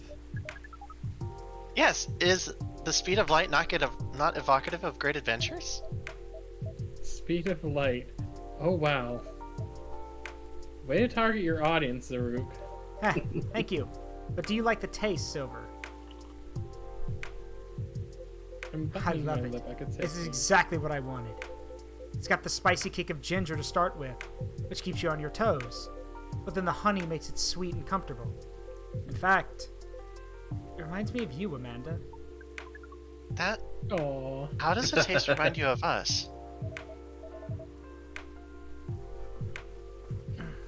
I guess Okay. he's saying that you're sweet, but with a strong character as well. Sorry, I lost the window Yeah, for a second. That's about right. Yeah, that's happened to me a few times. We do not entirely comprehend it, and yet we are pleased. Well, that's settled then. Whenever you miss Amanda, Silver, you can come here and I'll make you this drink. I'd like that. Thank you, Zaruk. Whoa, careful there. You don't want to spill a drink you enjoy this much. You're right. I'm just so excited I can barely sit still. I can imagine. First trip across the country is a big deal. It is, but that's not the only reason I'm excited. No. Okay, that was quite the dramatic pause. I really want to know what you're going to say now. You guys seem to lead very interesting lives. Oh, you don't know the half of it. Oh, not at all. I think I'm quite a boring person.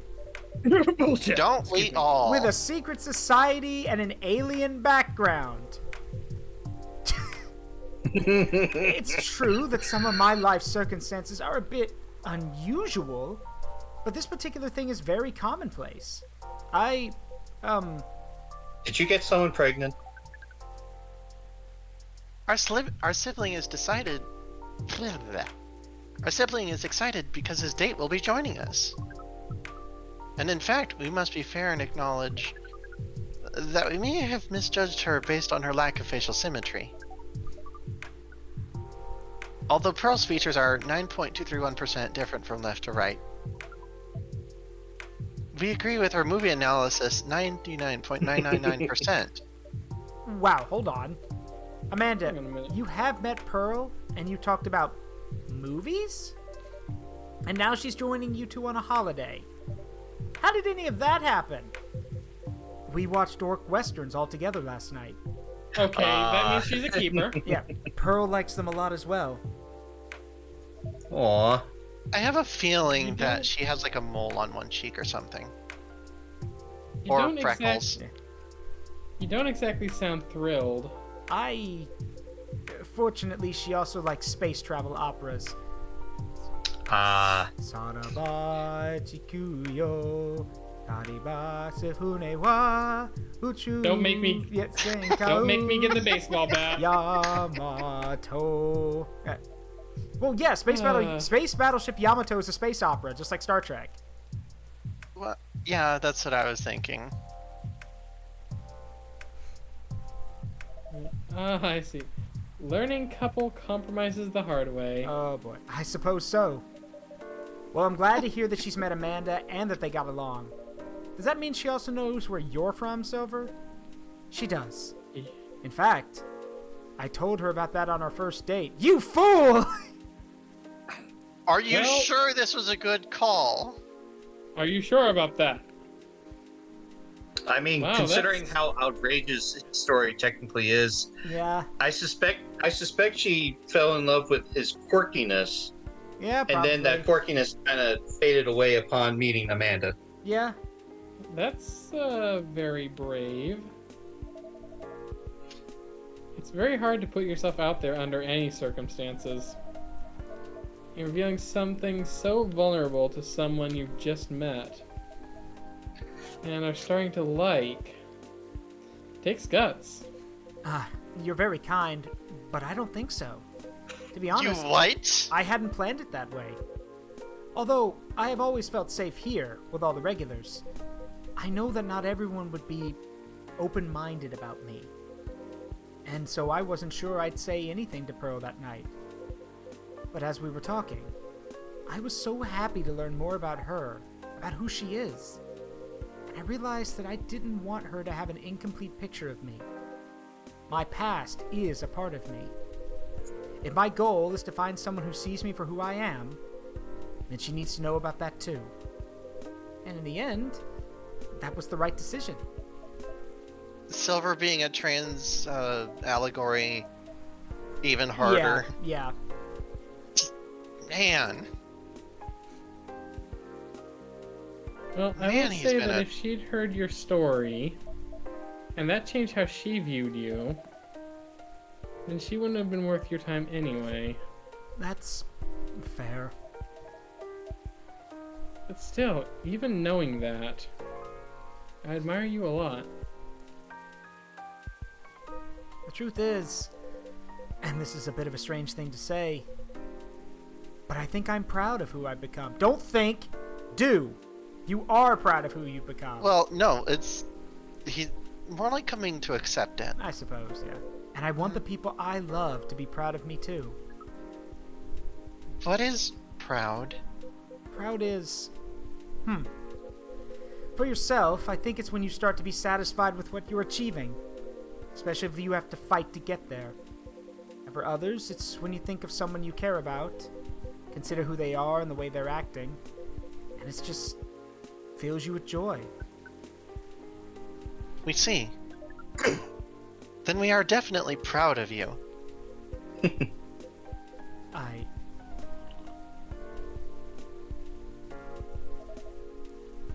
You two are a really sweet family. I noticed Bailey laugh. And so are you Earlier. and Miss Lua, Mr. Baileys. True. Chosen families can also rock. Yes, when we met Pearl, we came to a conclusion. There is no difference in nature or expression between a family that you are born with and a family that you acquire by choice. Both demand work and understanding. There may be minute differences in the specific process, but the bond appears to be 99.99% similar in the end. So it is. Well, we should probably get going. Yes, we must go pack. First time I see someone get excited about that specific part. Oh god, that's the worst part. It sucks. Is it? Yeah, packing Yeah. sucks because here's the thing. You can pack everything up. You can. But I guarantee you, for some weird reason, when you're coming back, you're gonna think, wait, when did I get all this extra shit? And it turns out you don't have extra stuff, usually. It's just the fact that you didn't pack nearly as well as you did the first time. That. I never had that problem. What Amanda really means is that I must pack. While she analyzes the earthling ritual of folding shirts, rolling up socks, and so on,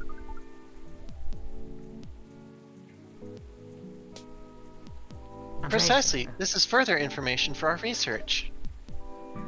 We are thrilled. Good luck, Silver. Indeed.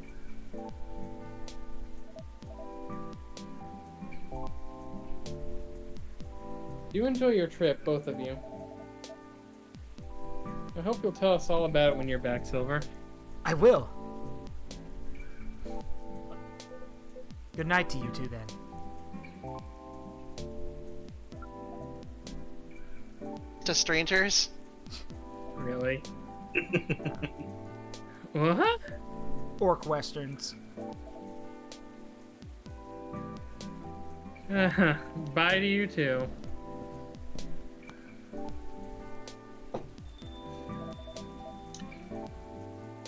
There's never a dull moment in your cafe, Zaruk. I try. Speaking of which, would you like to hold some party or after party for your wedding here? I know it's not a very large space, but perhaps... Hey, did you not notice that I think those two just took your coffee cups across the country? I know. Don't worry about it. Whether we like it, we love it. Honestly, I didn't want to impose, but there's no place that could be a better fit. And I don't mind that's not very That is one of the large. places where they met. It's going to be a small, cozy wedding. So this is perfect. It's settled then. Lua's going to be over the moon when I tell her. In fact, I'm going to go tell her now. That's a very exciting prospect. It really is. Thanks again, Zaruk. You're like a guardian angel for us. Not that good. And on that note, I'm off. Good night. Thanks for the coffee cup. More like a guardian hive mind. Good night, Mr. Baileys. Man, I really want the Coffee Talk team to actually do Oh like yeah, a serious. Galahad. Go ahead. Say again, Deadpool. I want them to do a serious orc western now. That would be kind of funny. The Yeah, orc. but, The orc with no name. A fistful of teeth. A fistful of teeth. Teeth. Yeah. See. Yeah. You's a bounty hunter. Man has to make a living orc. Dying ain't much of a living, Umi. The good, the bad, and the cowards. No, the good, the bad, and the warg. Yeah, the good, the bad, and the war. Yeah, I mean, I made it back when I did Dawn of War 2. I made a joke about that. Shake the boss yeah, pole. Willie shaked the boss pole. Get it? Shakespeare, shake the boss pole, and all of his and of his works. Let's see. The performances are never the same. Yeah, the performances are never the same, but there's Henry the Fifth, or Henry, no, Henry the yeah, Git. Henry the Fifth. Yeah, Henry the Git. Henry the Git. There's Orkio and Julie Mech. Let's see. Oh, this just keeps getting better. What were some of the? I'm trying to think of some of the. Orkthello was another one. 12th Orkthello. Wog. Yeah, 12th Wog. Let's see. Trying to think of some of the other ones. Let's see. A Warp Summer's Night's Wog instead of a Midsummer Night's Dream. I'm trying to think of some of the, like, there's tons of them. I made so many jokes about it. Let's see. We need. Oh gosh, I hope that was at least clipped or highlighted in some fashion. wait. What was? Let's see. If not, that's gonna be a crying shame. Orc Beth. Let's see. There's a Big Ten boy. Yeah, funny thing about Orc Beth is that at the end of Orc Beth, like, you know how at the end of Macbeth, like, Everybody dies. No, the prophecy was that the forest would rise up and kill him. So the forest is always getting closer to the castle.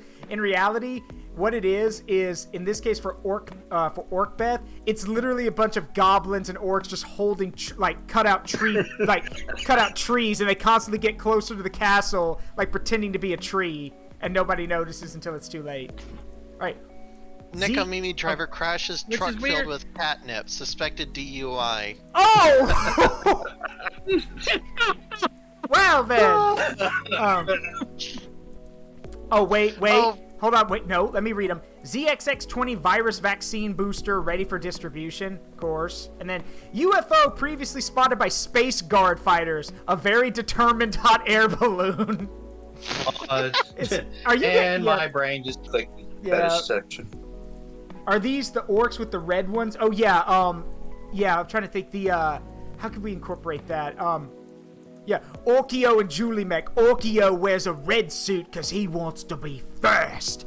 And Julie Mech... Orkio is, or would it be Romy Orc? No, Orkio and Julie Mech. Yeah. Also, what's the joke? He's a speed freak, she's a mech. She's a mech girl, a mech boy, yeah. Also, Shake the boss pole always wears red so he can write out his stories as quickly as possible. He can write them faster. Yeah, he writes faster. I mean, my pen is. Go ahead. I'm just trying to go. My answer to the whole the forest one would be simple. That I've never seen a purple tree before. You've never seen a purple tree. Yeah.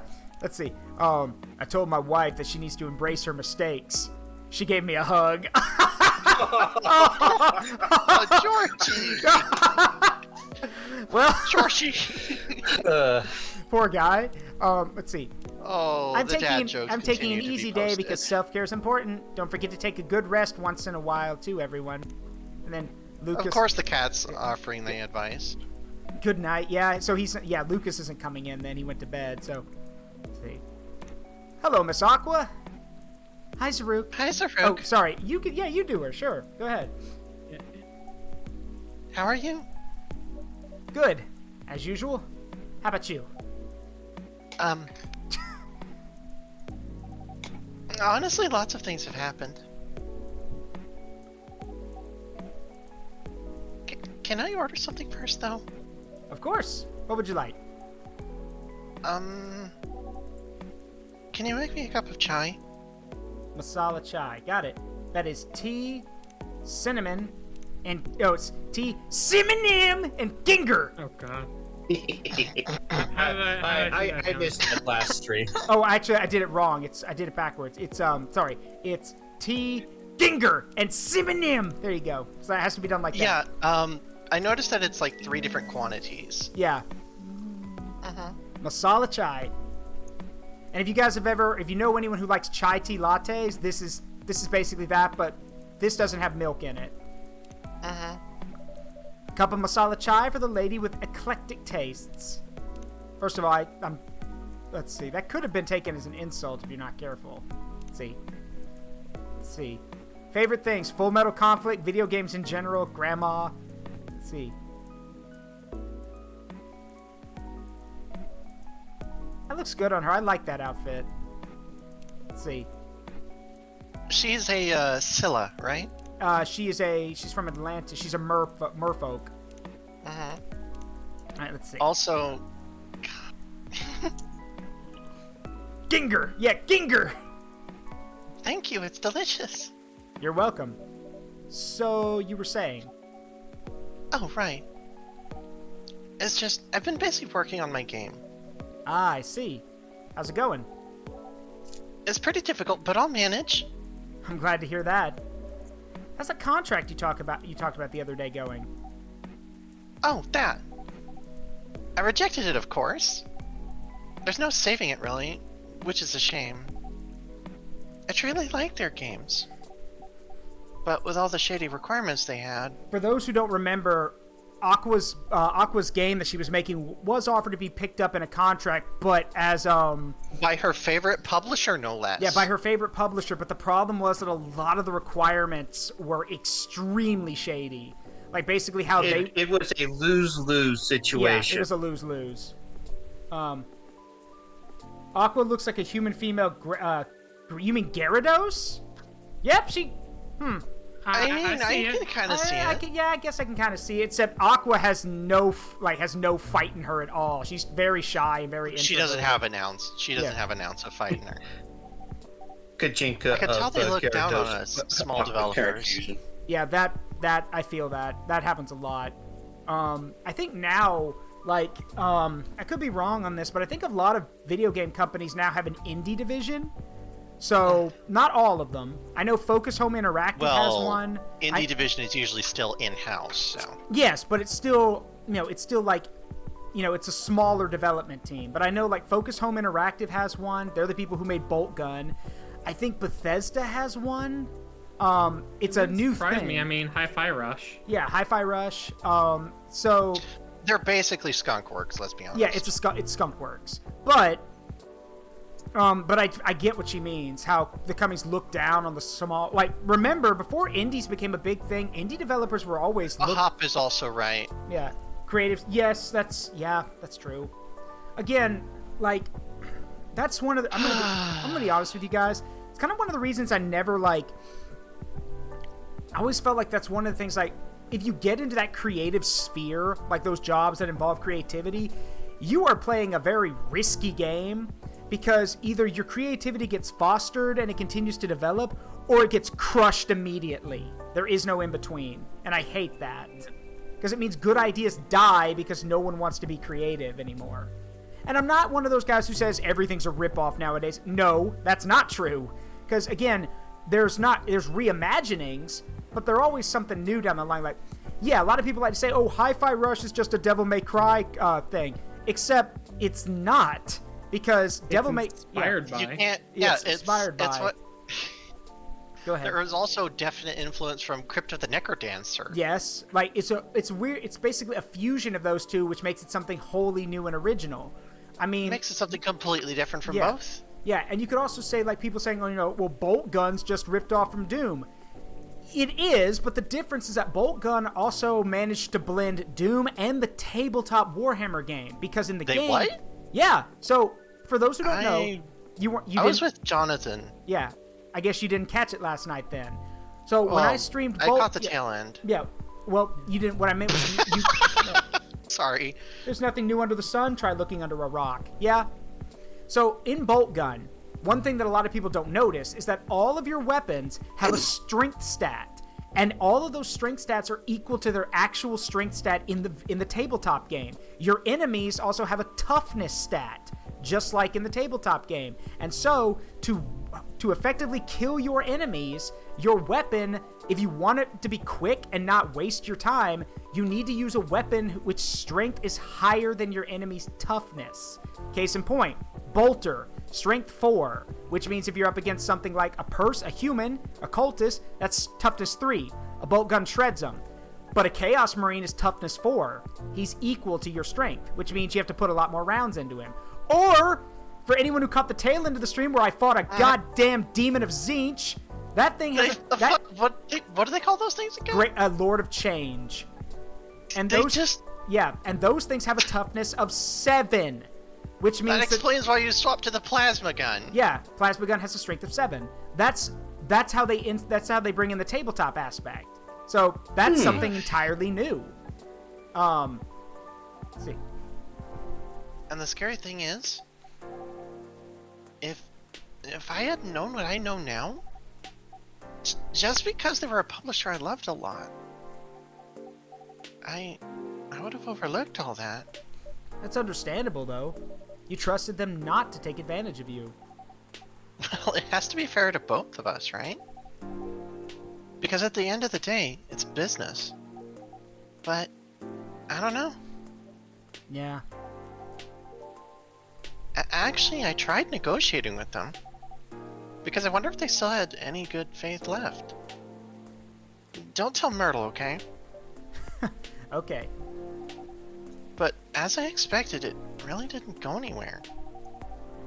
Instead, they insisted they are doing me a favor since I'm just a small developer. Okay, I'm gonna let you guys know right now. If you ever, in any kind of business thing or whatever, if you hear someone tell you we're doing you a favor, immediately put some red flags up. That is not something you want to say.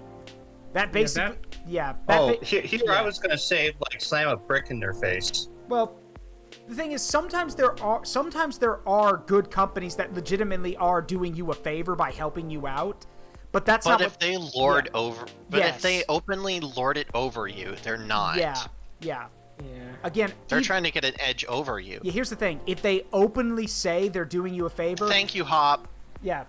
Well, yeah, it's the same as we'll pay you an exposure. Also, look, I hope no one here is like that, but if you know anyone... Yeah, do not for exposure artists. Yeah, if you know anyone who says, or if you are, I'm pretty sure y'all aren't, but if you are or you know anyone who's like, oh, I'll pay an exposure, get the fuck out of here. We don't do that. If you try that, I will find you and personally kick you in the groin. Don't... Look, it doesn't matter how successful you are. It doesn't matter how big you think you are. You pay someone what they're worth. Always. That's how it is. That's how it should be. That's one of those moments where I would just be deploying the clue by 4. Yeah. And The what? You've never heard that?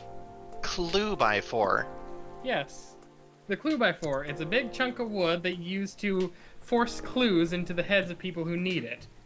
Repeatedly. I see. I like that. I see. It is also known as the LART, the Loser Attitude Readjustment Tool. Okay. That's pretty cool. Notice loser in this context is spelled L-U because it's meant for tech support people. Hey, Pixel, what's up? You know what? Okay, you know what it reminds me of? Okay, who here grew up watching Codename Kids Next Door?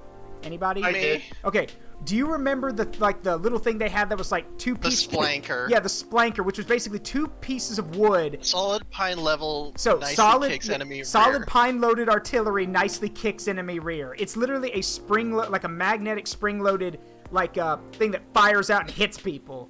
So it's basically what you described. You're smacking them with a 2x4.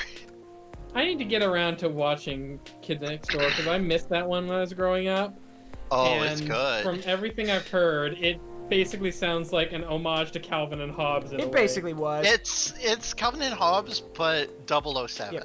And the crazy thing is that they were gonna make a sequel series. Here's the crazy part: Mr. Warburton, the creator of Kids Next Door, like a decade after the show ended, Mr. Warburton pitched the idea for a sequel series called Galactic Kids Next Door, which was going to focus, which was basically going to be, and even managed to get some of the VAs from the show to do a little, all of them, Blue with the history of the show business, to do this little pilot pitch. Yes. Basically, he got a hold of all of the, he got a hold of the original Sector V members, so number 1, 2, 3, 4, and 5. He got all of their voice actors. He also got some additional ones to basically, do and then they drew up an animatic and put voices to it to pitch the idea to Cartoon Network.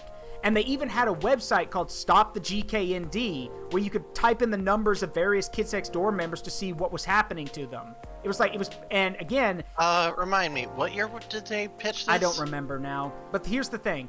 Over 100,000 people signed this petition to Cartoon Network to get them to reignite this thing. Over 100,000 people. Cartoon Network looked at it and promptly told Mr. Warburton to get out of their office. They weren't interested. Why? Well, yeah, why? Because it wasn't Teen Titans Go. Yeah, it wasn't Teen Titans Go, and literally. Okay, that tells me when it was. They did not want Teen Titans Go or other shows to have any competition. So they basically told Mr. Warburton to go. What era? I'm trying to remember. There was basically one guy who was basically just playing Queen Bee in the office. Something like that, yeah.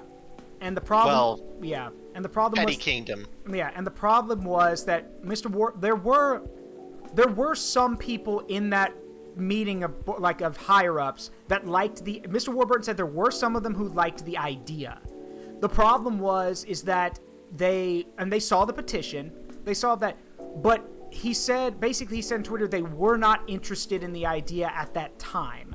Which basically tells me, I'm like, okay, so this sounds like there were some people on board, but obviously the rest of them had never grown up or seen, or, not grown up with, but they'd never seen it. That guy had the ears of the execs hard. Yeah, basically. Had been since, I understand, 2018, maybe like earlier. That. But regardless, the point is that now, Cartoon Network's dying.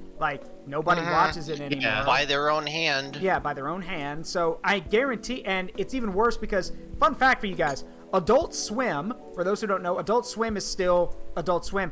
Adult Swim is getting more ratings and more people watching than Cartoon Network is. Remember, Cartoon Why? Why? Because the shows are good. And there's Exactly. and there's That's also, what I was going to say. And there's also the fact. Here's the thing: Cartoon Network is on. Good shows, and they run it well. Here's the thing: Cartoon Network, like Adult Swim, is on for like 4 hours from 11 p.m. to 3 a.m. That's it. They get 4 hours of a 24-hour TV slot. They are doing better than the show. Than the other 20 hours. The other on the same 20 channel. hours. Yeah. So, fun. Also, it's a fun fact. Before we get back to the game, little fun fact: when Gendy Tartakovsky finally decided. Thank you, Hop. Yeah, when Gendy Tartakovsky finally started working on the final season of Samurai Jack, he actually said in an interview that he hesitated on what he was going to do with it. Because the thing is, this was the final season, so he didn't want to have any restrictions on it. So, like, he wanted blood, he wanted the violence, he wanted all that stuff that he could get into it. So, and he'd already made Primal, but now he wanted to finish Samurai Jack. So he got all the stuff together, and he went to Cartoon Network. Because that's what Samurai Jack had been on. Cartoon Network basically told him that he would have to basically tone down the violence and basically rewrite a lot of the finale to be more quote unquote child friendly. He promptly told them to shove it. He promptly told them to suck an egg. Yeah, and went to Adult Swim and said, "You guys want this?" And they were like, "Yes, give it here. We'll do it." And yeah, so again, We'll even give you the uncensored slot too. yeah. And yeah, gave it the uncensored slot. Here's the thing. I grew up watching the original Samurai Jack with my little brother and my father. Same. Like, Well, we were... not Yeah. with the brother. Yeah, we were kids. This whole idea that, you have to tone it down for kids. Samurai Jack was an awesome action show. Like, and... I have a video to show you after stream. Yeah, so, look, the thing is... Remind me about Doozy Bots. Anyway, as I was saying, yeah, Hop might have a point. Adult Swim might rebrand and take over as its own channel. Maybe. And they actually respect the shows on their block. They do, yes they do. And again, it's a shame because at one point, like, let Zaruk be a little bit of Zaruk flash back a little bit. There was a point, Cue to sepia. yeah, there was a point where Cartoon Network kind of walked the line between kid stuff and older kid stuff. For example, The original Teen Titans. yes, can I finish, please? Sorry. For example, every day around 3 or 4 p.m., Cartoon Network had a block. Well, it had a ton of different names, but the block I remember it for was called Magoozy, where they would show stuff like Pokemon, Code Lyoko, and a bunch of other stuff that was meant to open the door for older kids, basically. So there was that, and then Toonami. It's Toonami. Everyone remembers Toonami. So I remember the Moltar series. yeah, Moltar and then Tom, and now Adult Swim and Toonami are basically one and the same, and are basically, Tom runs everything, which is awesome because Steve Bloom is a badass. But the thing is, there was a time where Cartoon Network was not afraid to dabble in these new shows and also give the old shows time. But the problem is now Cartoon Network has basically become this, shadow to where it just grabs whatever it thinks, just plays the same thing over and over again because they think all the people watching it are stupid. So many shows got the shaft because of Cartoon Network. Glitch Text. Glitch Text. Infinity Train was also supposed to be a Cartoon Network thing for a while till they kicked it. Then it got launched on something else. Adventure Time kept getting shafted. Gumball kept getting shafted. All these shows kept getting shafted because they just didn't want variety. But now, as I said, now things are, not looking too good for the big CW. Or sorry, the big C, for the big, the CA. Well, or CW too, but yeah. Well, the CW as well, but for intents and purposes. Discovery. Yeah. Yeah. Not so visible confusion. Yeah, sorry, Echo. We're just randomly talking. That's what happens here. And yeah, Infinity Train got pulled. Yeah. At the end of the... Oh, God. Okay. Who remembers JetX? Oh my gosh, Yeah. I remember the JetX. Yeah, one. okay. So I familiar. remember that. Okay. Who remembers remember Get JetX. Ed? Yeah, JetX had Get Ed. Let's see. Get Ed, Yin Yang Yo, Power Rangers, Super Robot Monkey Team, Hyperforce Go, Oh, now I remember it. Now I remember. Oban Star Racers. Like, Oban was my fucking childhood. yeah, so I remember JetX for some weird stuff like Mega Man NT Warrior. yeah, Shit like that. yeah. Oh, yeah.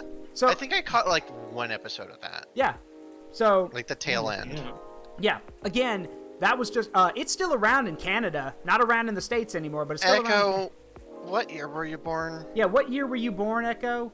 Let's address that. What year were you born? Because that might answer a few questions. I need to know how old you are. Some of us are old people. 05. Oh, Some 05. of us remember JetX's predecessor being Tokyo Pop. Okay. Oh yeah, I remember that. So here's the thing, to Echo. Okay, first of all, you just turned 18. Good. Otherwise, I'd be banning you because this is an 18+ stream. But here's the thing. Basically, around the time you were born, or even a little bit before that, there was a time where a lot of these like new idea-like shows were popping up all over the place. There was also an influx of anime and anime-inspired shows that were flooding over as well. And a bunch of the 18+ party then, Yeah. Echo? Yeah, welcome.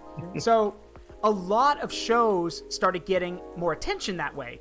And what they did was they had different TV channels had special blocks where, like, for certain hours of the day, they would air a lot of these shows. Fox had the Fox Box, which was like for Saturday morning for kids stuff. There was Kids WB every Saturday. There was, like I said, Magoozy on Cartoon Network along with Toonami for anime stuff and for older kids. Disney had Disney XD and Jetix, which was for other stuff. So, Jetix was before Disney XD, those wondering. Jetix came first, and then Disney XD became a thing. So there's always been this idea to have like a spin-off channel to grab hold of these newer ideas. This is long since past now. It's not a thing anymore, and that's mainly because if you want to watch the new stuff, you'll usually go stream it because it's more widely available. So For the most part. Yeah. And yes, for the most part. Yeah, for the most part. And yes, Disney XD came after Jetix and basically followed in the footsteps. Yep. So, yeah, Phineas and Ferb was on Disney XD a lot, correct. So, another good example was that Jetix, Toonami, and a bunch of Foxbox and stuff. I remember watching so much Witch on Jetix. Yeah, those were a way to introduce like more shows for older kids and also to introduce anime to kids. So, good example. It was on the Toonami block that had both Gundam Wing and your favorite. Yep. Toonami also did Dragon Ball Z, Sailor Moon, bunch of other stuff. Whereas Jetix was doing like revival stuff. Like Jetix was still doing Power Rangers, and Jetix was also doing stuff like Puka, Get Ed, like I said. Oh, Puka. That's another favorite. Dragon Booster, like a bunch of stuff like that. I still need to get around to watching that. And also, Jetix did something else. Jetix had their own original anime called Oban Star Racers. Yes, I remember that. Yeah. I thought that was a dub. Okay, so it's a French show made in an anime style that was dubbed and then sent all over the world. And it was very good for what it was. Probably, yeah. Sorry. Are you telling me... What? That was French? Yeah, it was a French-made thing. Yeah. Yeah. Same thing with Code Lyoko. Moonscope, the guys who created Code Lyoko. I knew Code French Lyoko, company. but... Yeah, here's... Wait, Kirby right back at you? Oh, yeah. Oh, wait. That. Kirby. That's the name you should know. Yeah. That was Foxbox, I think. Yeah, it was. And here's the thing. Before we get back to the game, because I want to mention this so you guys know where I got my start. When I was a kid, I had seen, the occasional thing, but I didn't get my interest in anime or other kind of stuff until my father went and I still remember, my father went and, it was still on TV at the time. I remember you could catch reruns of it.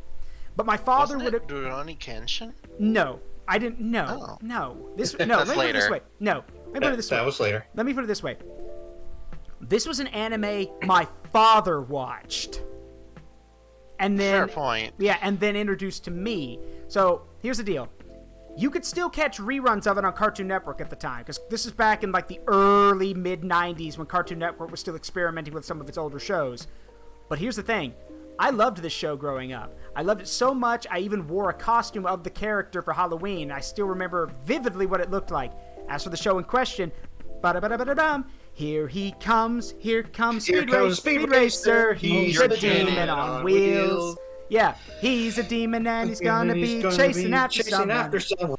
Yeah, so you got, no. So here's the thing. In the 60s and 70s, this was the time where, like, in the 60s and 70s, anime was making its way to the West. It was nascent still. Yeah, it hadn't boomed yet. But shows like, for example... I just meant in general, anime was still nascent. Yes, it was. But examples, like Speed Racer came over. Astro Boy came over. Space Battleship Yamato came over, but it was called Star Blazers. And it came over. Which is a much cooler name. Yeah. And it's also funny because this is the era when the dubs were really, really bad because people still hadn't figured out how to dub stuff right yet. And it's also where we had the really weird changes. Well, it started here. For example, in space... Yeah, in these... Jelly donuts. Yeah, well, no, even... No, even before that. No. So, let me give you an example. In Space Battleship Yamato, the main character's name is Kodai. He's the lead tactical officer on board the Yamato.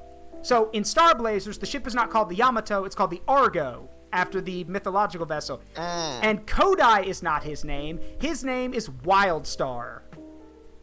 Yes, that is his name, Wildstar. Lieutenant Wildstar. And if you think that's weird, let's not forget G.I. Joe would follow along, about a little bit later with the weird names and everything. Like, again, it's not... This is the time where... They were more like descriptions almost. Yeah. They were code names for sure. Yeah, so the idea is that, again, these were things my father grew up watching, and then he introduced Speed Racer to me, so that was kind of my introduction to Eastern animation and to anime. And from there, it was just like, and I still have the first 3 seasons of Speed Racer on DVD because I'm that big of a nerd. Oh, I have the entire set. Yeah, so... And it should be noted, I just want to tell you guys something. It should be noted, Speed Racer is probably one of the most violent shows to show to a kid, because... It surprisingly is, but at the same time, my young brain was just kind of like, ooh, cool Your show. brain just kind of glosses over it. Do you guys know how many people die in Speed Racer? Like, so many people die in that show. Your brain just kind of glosses over that fact. He's going over that cliff. The guy drives off the cliff. I thought they were just sent to the Shadow Realm. No. The Shadow Realm wasn't invented yet. There's one dude who flips his car off a road and his car fucking explodes as soon as he hits the ground. Not to mention, in the final episode of Speed Racer, the race around the world, where Speed competes against 200 other racers in this world-spanning race. 200? Yeah. Again, that's not that insane. Daytona has 60 racers? Again, this is a world-spanning race. And keep in mind, this is in the 60s. Yeah. Also, all 200 other drivers fucking die in that race. Speed is literally Speed comes in first. He doesn't just... Yeah, he comes in first, but... He doesn't win. He survives. Yeah, current objective, survive, and he does. And yes... Objective complete. Yes, and that's also why, Bob-omb makes a good point. That is also why in Dexter's Lab, there was an entire episode dedicated to Speed Racer. Because, where not only did the characters talk like they were in Speed Racer, but Dexter made the Mach 5, and not only did Dee Dee dress up as, Racer X, but Mandark dressed up like Snake Oiler, which was the name of the bad guy. What a name. Yeah, Snake. And the cherry on top is that this go-kart race is taking part on a volcano that's about to erupt. Yes, that's about to erupt. That is so Speed. Yeah. I mean, it's, again, the entire series was was silly. But it should also be noted. That borders on Gintama levels of shenanigans. Yeah. And it should also be noted something else that's a little interesting. So, Speed Racers was late 70s, early 80s. But here's where it gets, because my dad watched it when he was a kid. Now, here's where it gets interesting. Speed Racer or mid 70s. I don't know. Point is, I don't know my dad's age. He won't tell me. He won't tell me anything. So here's the thing. What's funny is that It's old enough. Yeah, you know that Speed Racer was popular because it got a reimagining in the 90s when everything had to be souped up. That movie. I have a soft spot for that 90s iteration. Movie? No, the movie came out in the early the movie made by the same people who made The Matrix? No, that was the early 2000s. No, I'm talking Andrea. We're talking the New Adventures of Speed Racer. Okay, well here's the thing. What? Yeah, in the 90s there was a thing called the New Adventures of Speed Racer, where Speed was racing against like aliens and trying to survive getting the Mach 5 destroyed. There was even time travel. Yeah, there was time travel.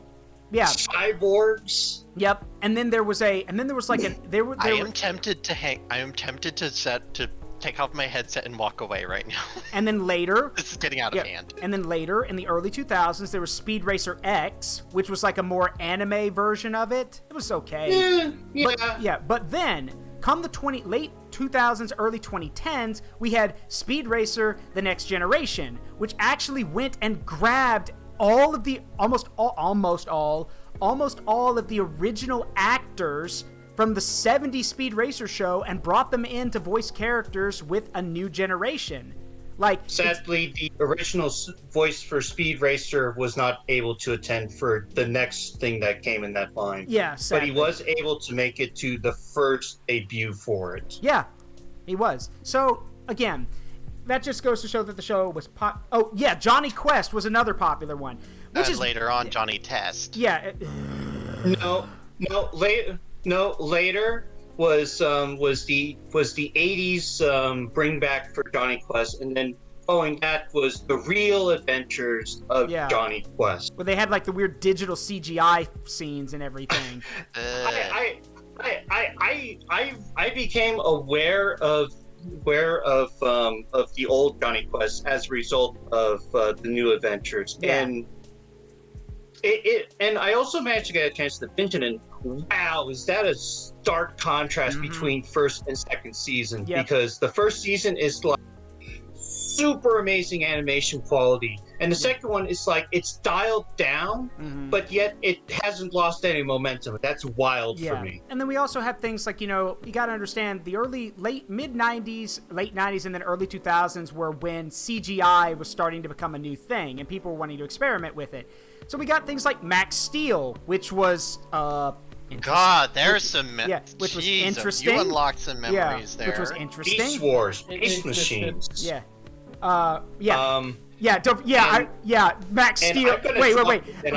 Wait. That, do you guys realize Max Steel is the living embodiment of the meme Nanomachine, son? He was literally powered by nanomachines. Way before Metal Gear Rising. Yeah, way before Metal Gear Rising. Yeah, Max Steel was the first one to be powered by nanomachines. Exactly. Also, if anyone I'm going to drop a very niche 50 bits, there's a redeem that's also on topic. Batchall. Yeah. Batchall. Yeah. You dare refuse my Batchall? Speaking of all these early CGI anime, yeah, go ahead. And because you were talking about Speed Racer, y'all remember that for a brief glimpse of time, F-Zero had an anime? Yes. Yeah. Yes. Oh no. For all of, like, Hop 10 doesn't seconds. know. Hop, you're too Hop, sorry, bud. No. Sorry, bud. You're too young. Sorry, buddy. But yeah. Old. But I feel old. Yeah. And also, but before we get back to the game, because there's one show I'm going to mention that everyone knows. There was one show that CGI was primarily used in making, and is probably in my opinion, the best example of what early CGI could do for shows. I'm, of course, speaking about Reboot. Because Reboot was fully... Not what I was going to say. Reboot was fully done in CGI. Fully. There was nothing... It was all CGI. I was going to say... I was expecting you to say Beast Wars. Well... I said Beast Wars. Well, Beast Wars and Reboot both were good for what they did. But remember, Beast Wars came out after Reboot. Yeah. Like, Reboot came shit, first. You're right. Yeah, okay. Reboot came first. And then about, I think it was like a year or two later, Beast Wars came out. And yeah, Beast Wars is another good example. Yes. this, but Duly noted. and ignored. I'm gonna get at some point. I'm gonna get that as a bit redeemed. Duly ignored. Why? Why bits? Or cheer. I don't know. I'll think of something. And the main reason is because you're limited to how much stuff you can have. That's the thing. Oh, curse you, Twitch. Yeah, Which I'm way not do very this? I'm not very cultured. No, you're young. There's a difference. You're young. Yeah, there is a Yeah. definite You're young. difference. Also, hang on. I have something to Like good. before we get back to the game. Yeah. Good. Where is it? Oh, that's not good. John, you already saw this. I just need to find it I mean, and Echo. read it like, off. I mean, Pixel. If you want a good example of like a good thing of age disparity, like a difference, is that when I was growing up, like for example, let's look at Bakugan. When Bakugan hit the scene, like Bakugan was the new thing that a ton of kids were playing. I was literally in high school. I was literally too old for Bakugan. I thought the concept was cool, and I'd seen the cartoon, but I didn't interact or play the games. At that time, yeah. I still owned some of my old Beyblades. Yeah, like They were old God. then. Yeah, They were old then. yeah. Anyway, I found the thing, and here's what it says. One disorienting thing about getting older that nobody tells you about is how weird it feels to get a really passionate, extremely wrong lecture from a much younger person about verifiable historical events you can personally remember pretty well. Yeah. That'll do Yeah. it. Yeah, that'll do it. Anyway, let's continue. So go ahead, Andrea. Yeah, it's my line. And I wasn't thinking rationally or in business terms. Oof. Doesn't sound like good faith to me. Wait, they were telling... Right? Oh, they were telling her that!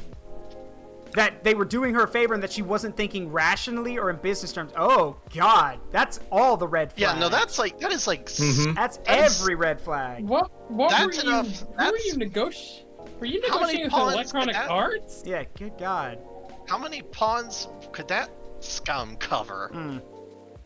Considering the unfair conditions they're expecting me to accept, they could have at least been polite about it. I doubt they care, though. Yeah. That aside, Myrtle is coming here soon. Great! So you two made up already? Yes. We apologize to each other. Nice. I know it was probably being a little confusing. I didn't explain the context I applied to the situation very well. Wait, hold on. I do have But she made it clear that she understood why I was anxious. I do have a friend with a working Dreamcast with a working SA2 copy. Hey, there's some nostalgia. Now I played it on Virtual the high five. I played it on the GameCube, but yeah, that's some nostalgia right there. Well done. Yeah. If you want to discuss age disparities, my earliest gaming memory is probably watching my father play Donkey Kong Country on Super NES when I was Yeah. like 2. I mean, So- I remember growing up, like, my grandparents got an N64 at their house, and I loved playing that. But then whenever I went to, like, when I was at our church community center, they had a Super Nintendo there, like, along with, like, PlayStation, all that stuff. They had a Super Nintendo. I remember I played Mega Man X for the first time, and I was like, what is this game, and why have I never played it? Why can't I play it at home? Why can't I play it on the Nintendo at home? I didn't understand that this was an older console and a game that, I mean, if I wanted to play Mega Man, I'd have to get Mega Man Legends, but I was a dumb kid and never knew that. I was playing things like, Star Wars Rogue Squadron, Star Wars Naboo Starfighter, Pod Racer, and then also Snowboard Kids, Mario 64, all that kind of stuff. So, yes, I'm one of the kids who was literally like, I like Super Mario 64 better than Banjo-Kazooie. Yeah, Hop makes an interesting point about crowdfunding. Yeah. Anyway. That's the way crowdfunding is supposed to be. Yeah. Unfortunately, Yeah. crowdfunding has been given a bad name by bad people. Yep. It just And she takes a apologized couple for assuming. bad apples to spoil the batch. Yep. Yeah, but thankfully we have, for example, the wonderful 101 Kickstarter. Mm-hmm. Ah, yes. That really helped. Now she's helping me speed up development. Somebody stop advancing through the text. All right. I'm happy to hear that.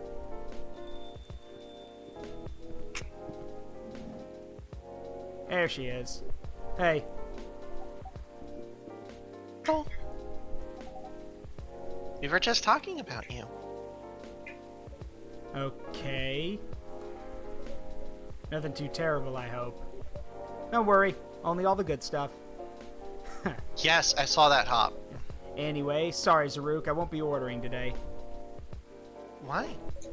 Don't have time. We're going to the expo sale, right? Oh, you're right. Expo sale? We're hunting new parts for my PC. It's been a bit slow lately. A bit. She's joking. It's pretty much in its death throes. If we're going, we're building you a whole new setup. But If you just want parts, I can always give you mine. But at this point, I'm not sure it'll be any help at all, to be honest with you. yeah. No, you're right. It's time to move forward with the productivity. I've been putting off upgrading things for a while now. So it really is time for a better setup. That's the spirit. Go big or go home. I had to take a moment to look at my own. Sorry, Zaruk. It seems like we have to go now. Thanks for the drink. I'll see you later. Yeah, take care. Safe trip, and good luck. When has Platinum not delivered on their Let's promises? see. Fireman's pretty good. I guess I'll go over today's checklist. Well, there's a familiar face. Haven't seen him in a while. Wow. And who's this guy? Hi, Gala. That's what's her name? That's Rachel's dad. Gala and Rachel's dad. Yeah, Hendry. Hendry, if I remember correctly. Hendry. Yeah, that Yeah, was it. That's Rachel's dad. Hendry. Well, hello, gentlemen. Josiah. Oh, sorry. Hey, Zaruk. So Deadpool, do you want to play Hendry? Sure. Okay. Zaruk! Nice seeing you here, Hendry. How goes it? Good, good, good. I see you're doing good too. As usual. What do you want to drink, Henry? It's on me. No, no, no. That won't do.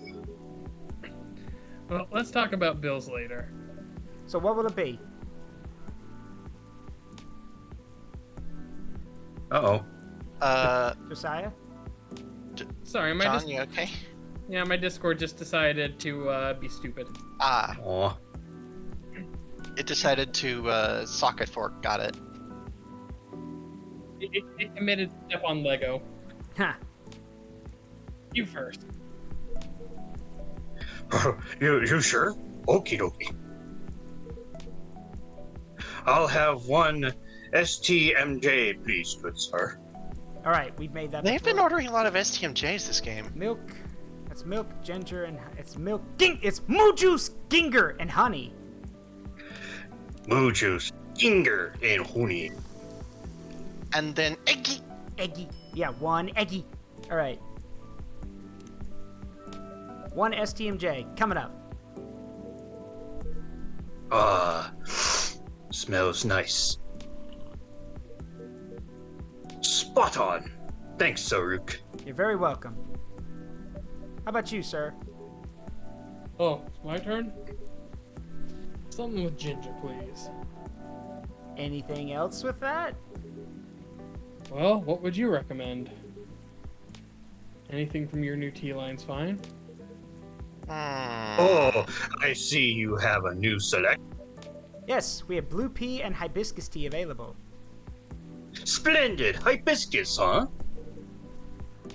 You should try J. Rosa.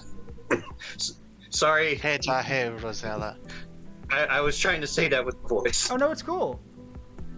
It's pretty cool. It's pretty It is, good huh? for this kind of weather. What, you thought cat girl? The implication of cat girls is also cat boys, and cat boys also implies cat men. Mm-hmm. And cat men imply cat sailors. What? Stop it. All right, Stop it. go ahead. Go ahead, Josiah. Sounds familiar. It's ginger steeped in roselle buds, another name for hibiscus. anything else in it? Well, it's a bit sweet. Interesting. Why am I visualizing that guy with like a Sean Connery kind of accent? I mean, Who? Hendry? Yeah. Hendry's probably like first or would you say second generation Japanese? I would say, yeah, I'd say second generation. I think he's also, but the way he talks in the first game, I think Deadpool's got it down pat. He comes off That's as fair. he comes off as this very like, in the first game he's this very easily worried, very frightened kind of older man. But he was a music director at one point, so he's got a lot of experience. Let's see. So that's gonna be Hibiscus, Oh, I know what Ginger. you're talking about. Hibiscus, Ginger, and Honey. I will not say for those who don't know.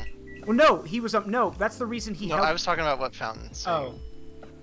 Ah, right. I don't know. I don't want to know. Oh, wait, I almost forgot. If Hyde's not going to be here, we can at least give the invitation to Gala. So he'll That's give it. fair. Yeah, he'll give it to Hyde.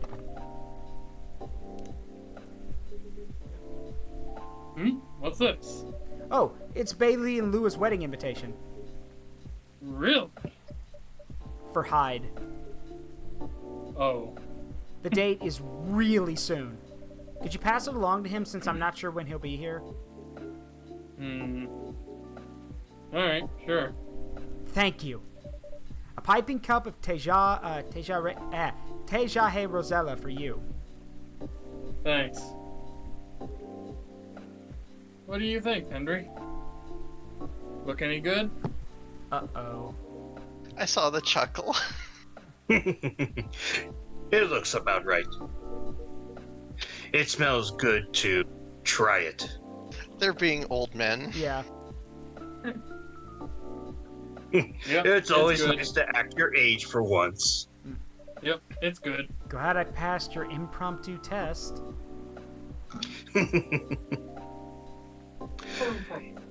So, what's been going on? Did I miss anything?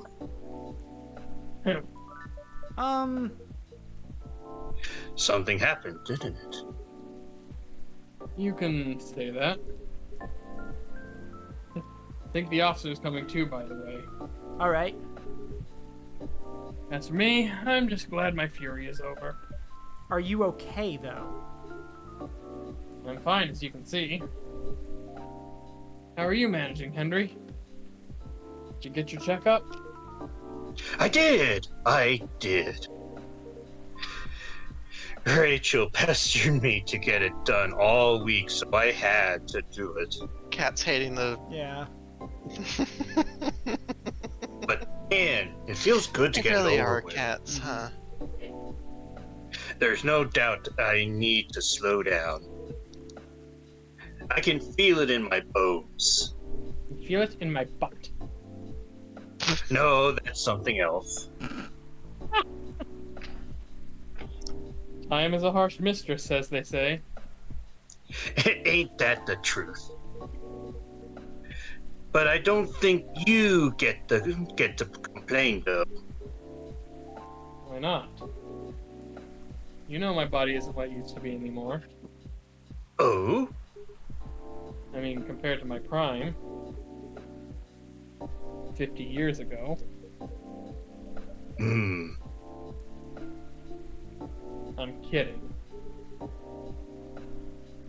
Truth is, my body doesn't hold up well when I'm transforming anymore.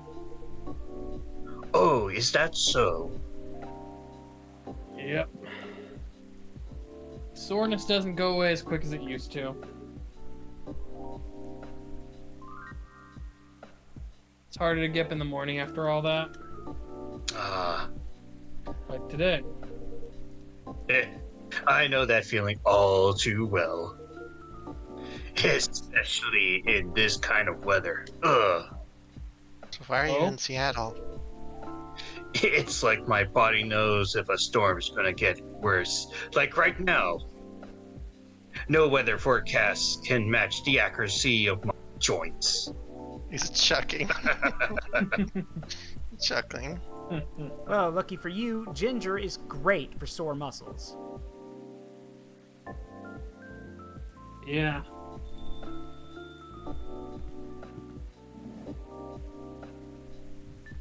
I can play Georgie, so.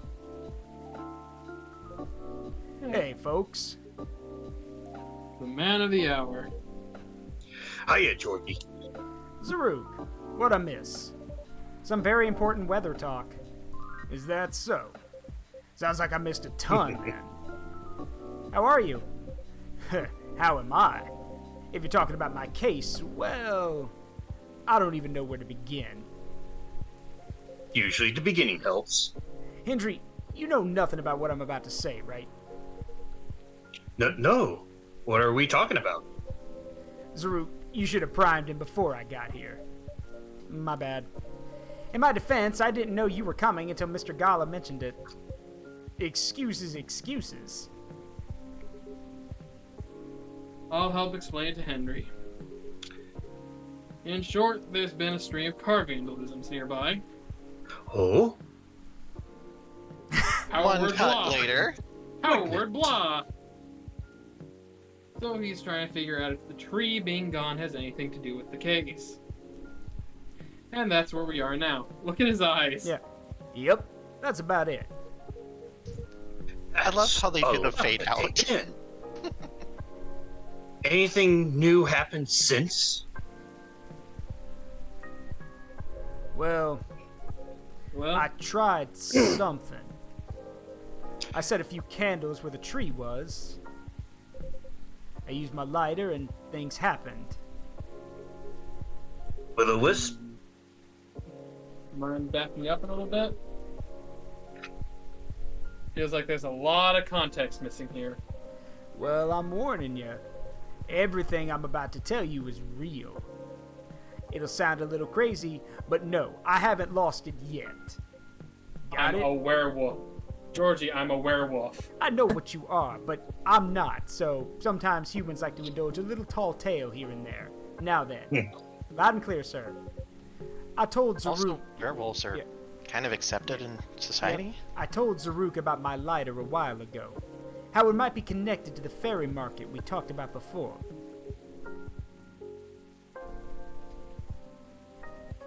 Fuck. In what way?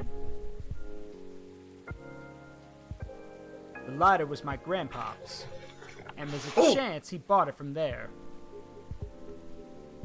Ah, interesting. Yeah, what a coincidence, eh?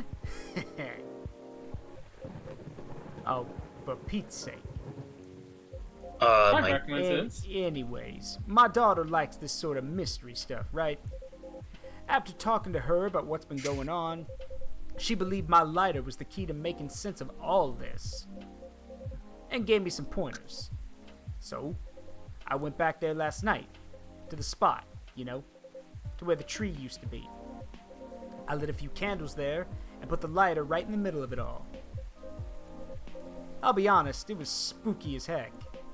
The air was still and I felt tension in my head. Wasn't sure if it was just me being creeped out or if there was something else going on. Whatever it was, I thought I should leave it alone. So I followed my gut and got the heck out of there.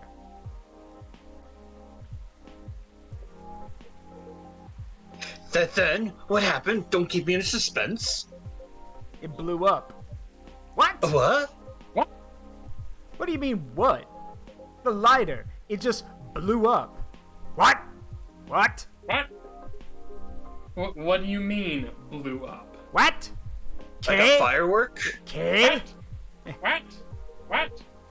Yeah. I think we definitely need more context here. Well, I didn't see it because I was walking toward my car, you see. But I heard it. Thaw! With a little whoosh, followed by a couple of clink clinks. Pshaw? What kind of sound is that? You know, like something small and metallic blew up. Oh, patong! Would bang work better? No, that's a shot. Wouldn't want to confuse y'all with that. But pshaw what is that? You know, thaw. And then what happened? Right, okay. It is clear some people haven't seen Mythbusters. Then I immediately looked back to see it had fallen over, with its lid open. The flame? It was burning white. Wow. Ooh. Ain't gonna lie to y'all, I freaked the frick out.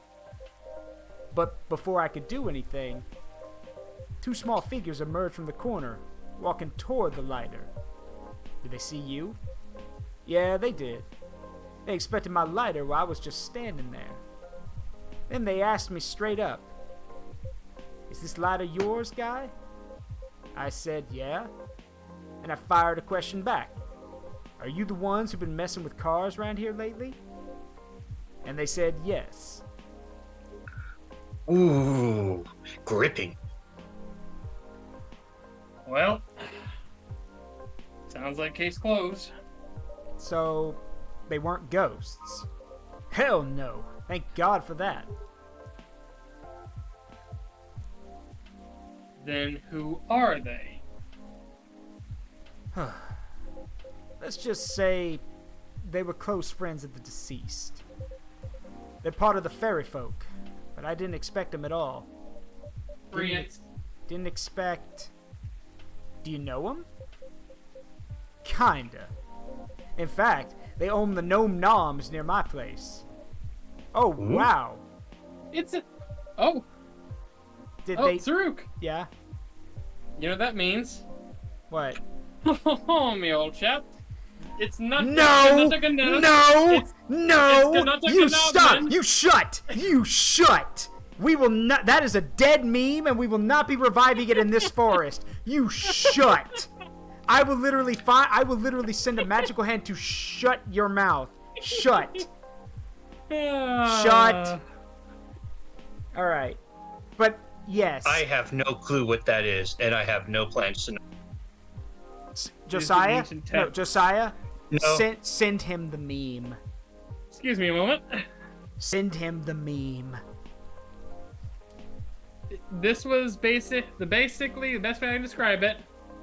This is from back in the olden days when Rickrolling was a thing. Yep. In non-speakers. Yep. And when email was a separate program. Mm-hmm. Ah, yes. Did they know it was your car then? Nope. Because I only order takeout. And I usually walk. What's the reason for all the vandalism then?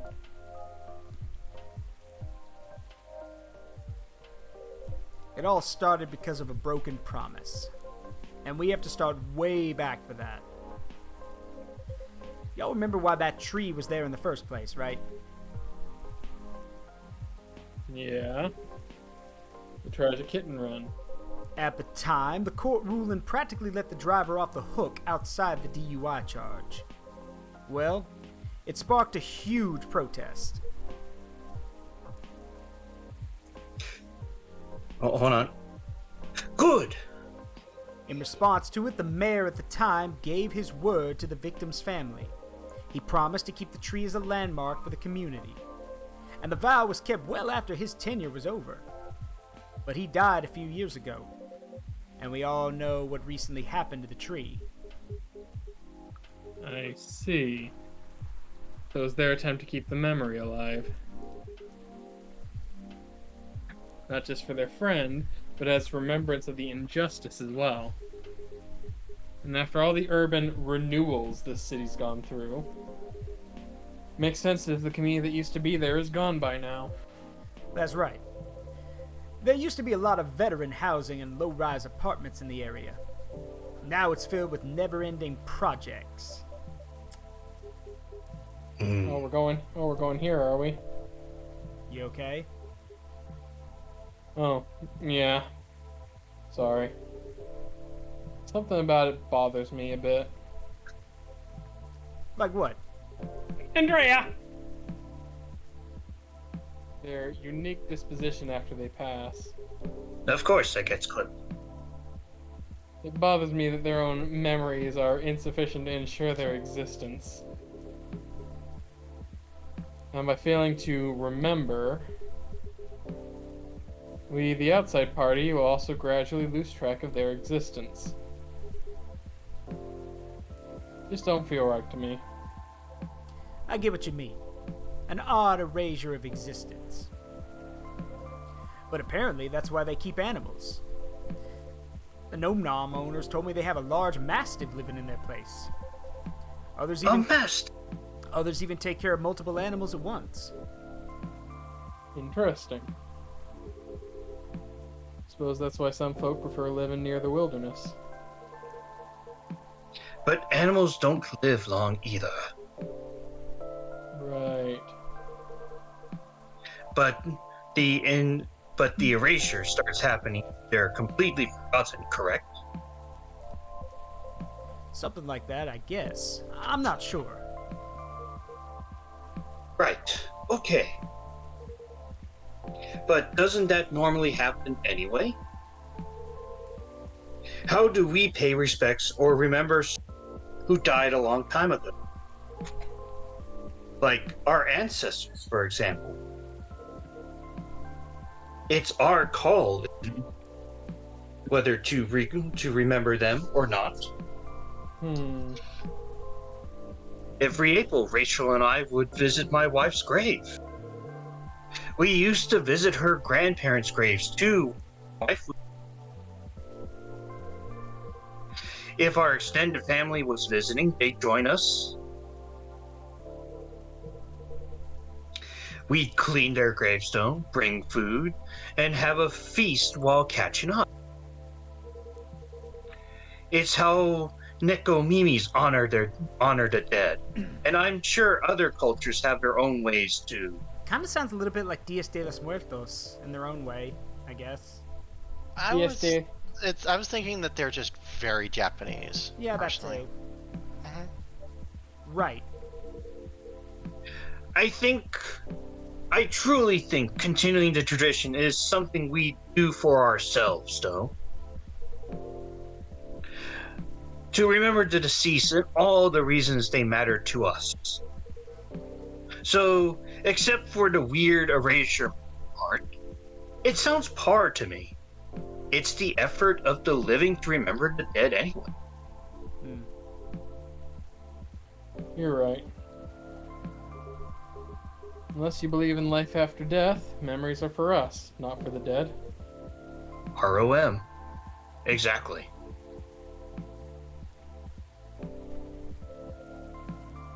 It would be great if we could all remember and help each other. Because keeping track of any sort of history is a team effort. Since the best way to gain wisdom is to learn from the past, whether it's bad or good. Preach! Preach. Speaking of the Gnome Nom's owners, though, what happened to them after all that? Oh, right. Did you arrest them? Nope. Huh?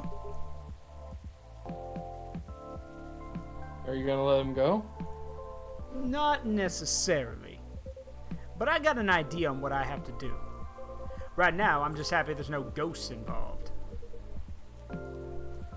Still, it was truly something else. Ooh.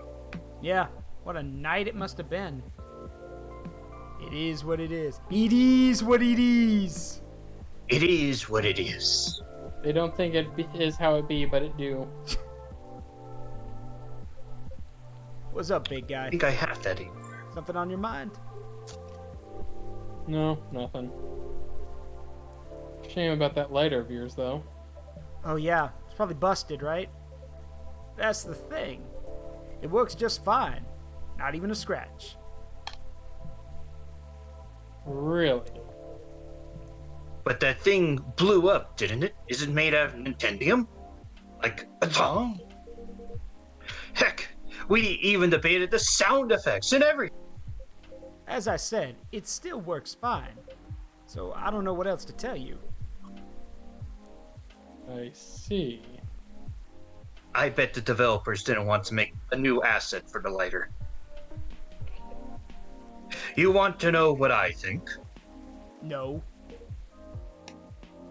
Well, I'm going to say it anyway. It's haunted. No, it's not. That thing is definitely haunted. What are you talking about? Man, what are you talking about? The white flame is a bit unnatural, I agree. And I remember how you kept forgetting your lighter here. Hey now.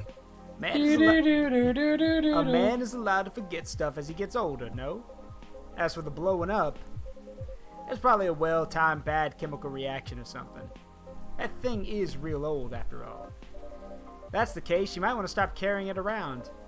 At any rate, I believe you now, officer. There's no such thing as coincidence, indeed. Only swamp gas. I still think it's a ghost, though. Shut it, Hendry. Shush. In any case, mystery solved. For now, at least.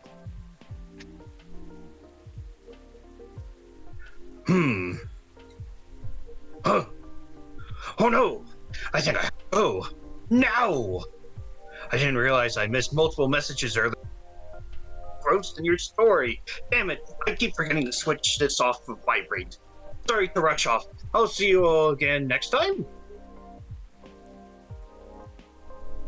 Sure. Safe trip. Nice seeing you again, Hendry. Take care. Here's the tip. Thank you, sir. Have a good one.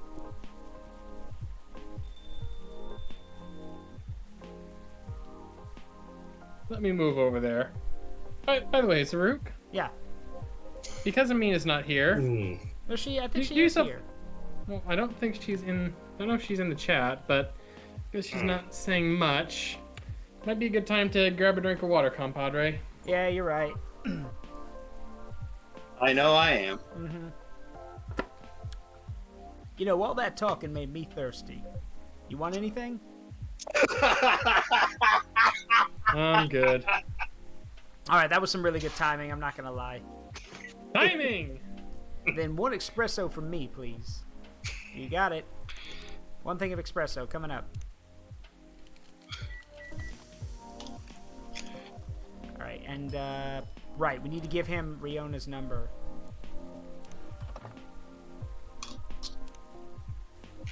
What is it? Oh, hold on. Got Gala's thing filled in. Full Metal Jarhead? Full Metal Jacket. That's good. Metal Maiden. Yeah. That's cool. Iron Maiden. Yep. Let's see.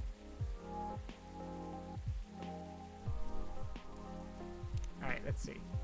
It's Miss Riona's number. She asked me to give it to you. She said she can help you find someone if you need it. Or if you need any information from her. I see. Well, I'm sure it'll come in handy. Thank you. Here's your espresso, officer. Thanks. Great as always.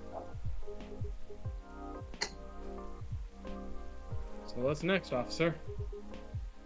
What's your plan after this? Other than talking to him? I guess I'll focus on the rumors. Word's going around that cars are being messed up there. That's kind of expected, though, isn't it? There's no point in adding to citizens' worries when the case is pretty much over. And I don't want bad press to paint over the area's history. You're right. You're right. The last thing we need is the vultures. Huh. Nothing like rumors without being stopped. They'll just spiral out of control. I read that horribly. I have a question for you, though. Which do you prefer? Wild rumors or bad press? That's a tough one. No limit to what wild rumors can become or how far they'll go. But the press can shape a story, report it, and many will believe it as truth. Both are worrying in their own ways. Fair point. But what if we combine them? Into some sort of double-edged axe. Rumor, truth, and press. Well, then what you have is the media. Yeah, if we somehow combine them, then I think I have a plan. A crazy one, but a plan nonetheless. I will call it the news. Yeah, maybe y'all can also add to it. Oh? He will call it tabloid Sure. magazines. Sure. It'll take a while You'll to call it- yeah, it'll take a while to explain, though. Well, I'll be here all night. I got time. All right, then. Brace yourselves, folks. It's gonna be a doozy. And as he speaks, a printer rolls into the cafe. Tja. Honestly, that would be kind of funny. And this is how we got the National Enquirer. Huh.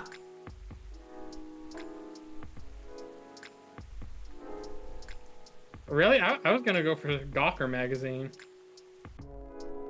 Never heard of that one. All right, let's see. Vegan Kotaku's food on the rise. Gnome diet popular among young adults.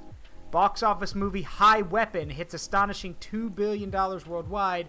And what Generation Z really wants? An independent survey. No! Wait. Now wait. Does that mean that what they want are independent surveys, or are they doing an independent surveys for I what have they no want? idea. Yes. Yes.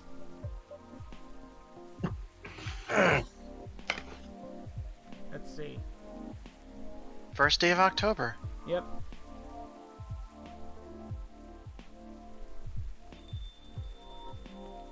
My birth month. Nice. Hey, it's Same Rachel. here. Zaruk! Giddy! Yeah, Miss Rachel. Okay, so let's see. Today's delivery cutoff time is 1300. No night shift.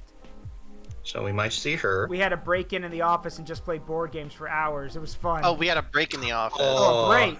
A break. Okay. Oh, so adorable. Yeah. Cute pout. Aw, Super that's Brawl her- Pals. No. That's not a pout. That's her super serious gaming face. Yeah, it's her gaming face. Oh my god. We're true gamers. Super busy. See you tomorrow. Just saying hi. Hashtag just saying hi. Yeah. Andrea's heart. See. Andrea, you are the closest to a cute, small, floofy one. Zaruk dropped a line there. Oh, I did? Sorry. I'm just really excited. I've done it, Zaruk. Congratulations. What have you done? Yeah, done what? The music I'm making with AJ. I told you about it last time, Oh, remember? right, the collab. Yeah. Oh, yeah, you did. I brought it with me. Check it out, will you? Really? Okay. Track immediately plays it. You say that. Hold on. Are you sure we can play it? What about NDAs and stuff? Come on, you silly. We're the only ones in here anyway. It'll be fine. I mean, the direction has already changed a lot, so... Oh? Never mind that. Let's just play it quick. Bingo. What do you think? So, It's a good bopper. yeah, so here's the thing. This is actually cool. Back on day 4 of the game, when Rachel came in and said she needed inspiration, you can pick 3 drinks for her to make her, and depending on what drink you give her, she will then deliver the music track associated with that drink to you on this day. Oh, that's cool. So the only That's Wait. clever. Wait. So... You're saying there's 3 different tracks? yes, there are 3 different tracks. Replay value! So what you end up doing is after you beat the game, remember you can see the calendar of who shows up when. You then unlock the fast forward button so you can burn through all the conversations, give her the drink, then jump back to this day and get the new soundtrack. So that's how you unlock all the different soundtracks. Because remember, there's 3 Oh. tracks. So This one is very much vibe mode, though. yes, I believe the song. Let's see. This song is called "First Love." Serve Rachel the sweetheart latte when she needs inspiration. So yeah, let's see. And the other ones are, what are the other ones? Let's see. You get the song "Wistful Nights" if you serve Rachel "Dreaming Blue" when she needs inspiration. And there's also "Comfortable with You." Serve Rachel milk honey green tea when she needs inspiration. So now, here's the thing. You can also get an achievement where you called Nothing to Show, where you fail to inspire her by not giving her a drink that you know that she liked. Now, when that happens, though, don't freak out, because what's supposed to happen is, and I only know this because a friend of mine told me about it, what's supposed to happen is she'll show up today, she won't have a track, and she'll ask, she's basically not feeling too hot because she didn't have anything, but then you give her a special drink, which will then give her inspiration. Like it's bedchamber. It's the resting drink. She'll rest, and then she'll have a new soundtrack later for you. But again, So there's 4 songs to get? I don't know. I think it's more along the lines of you just want to avoid the really. Let's see. I think it's just you can avoid a really like one of her worse endings if you actually inspire her, or you help her relax. Because remember, she said that she needed this to work, because if not, it was going to hurt her career. So if she's not inspired, then I guess giving her the bedchamber was to help her relax and concentrate and focus on what was to come. So, but yeah, we did inspire her, so we don't have to worry about that. Yep. Oh, yeah, let's see. So it should be mentioned, fun fact, also, Arami Gendru is the man behind the soundtrack for this game. This is a joke that she worked with the soundtrack creator to make this song. Yeah. I get it. Yeah. So let's continue. I already read the line. Yeah. I was inspired by the drink you gave me. Sweetheart Latte, wasn't it? That's right. You composed the melodies? With Arami, yeah.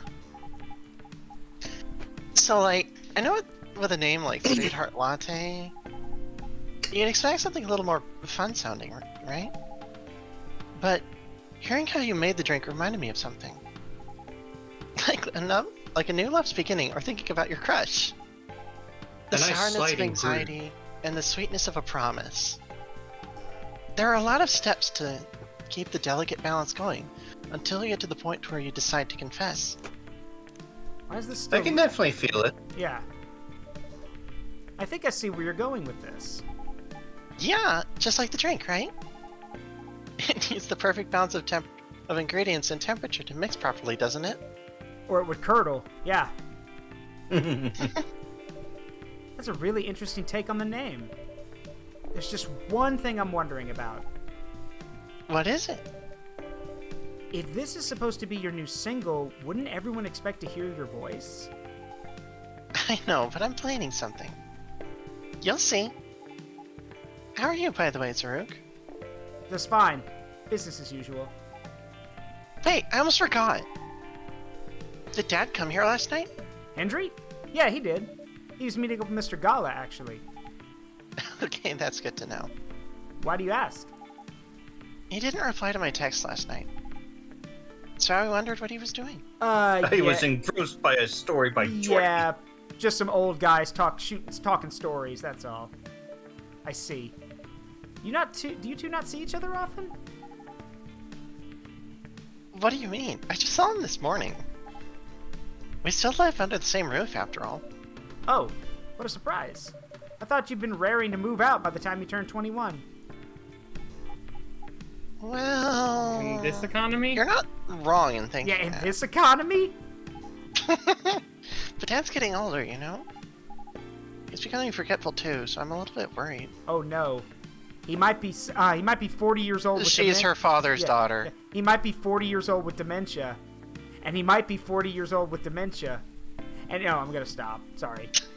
No, it's not dementia, it's Alzheimer's. Oh. Da-da-da-da-da-da. Alright. That's 2 for 2. Understandable. Besides, we don't really have anyone else, you know? None of our extended family even lives in the States. So as much as he's been a nag my whole life, I feel like I should watch over him for now. Right.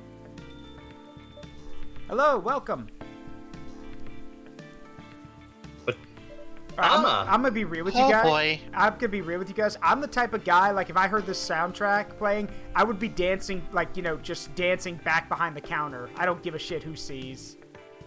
I know I'm dancing behind this computer. Good evening to you, Miss Riona. Oh boy. Hey Riona! I could play Riona for this. Fancy meeting you here. No, I can play her. You can play Rachel. Make it easier. I could do either one. Oh, you can? Hello. Okay, go for it then. How are you? Sorry, just a second. Alright.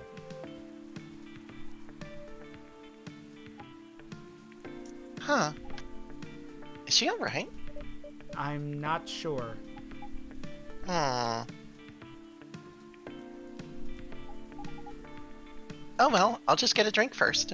Right. What would you like? I'll have a cup of milk, please. Yep, you heard her. That's all I said. So, muchos! She is a cat. It shows. Yep. Even though technically cats are lactose intolerant. They're what? Well, Yeah. technically. A fair bit are lactose intolerant. Here you go. A cup of warm Well, milk. I guess the human element helps there. Thank you. What's up? Oh, nothing. Just remembered something. But it's nothing special, so don't worry about it.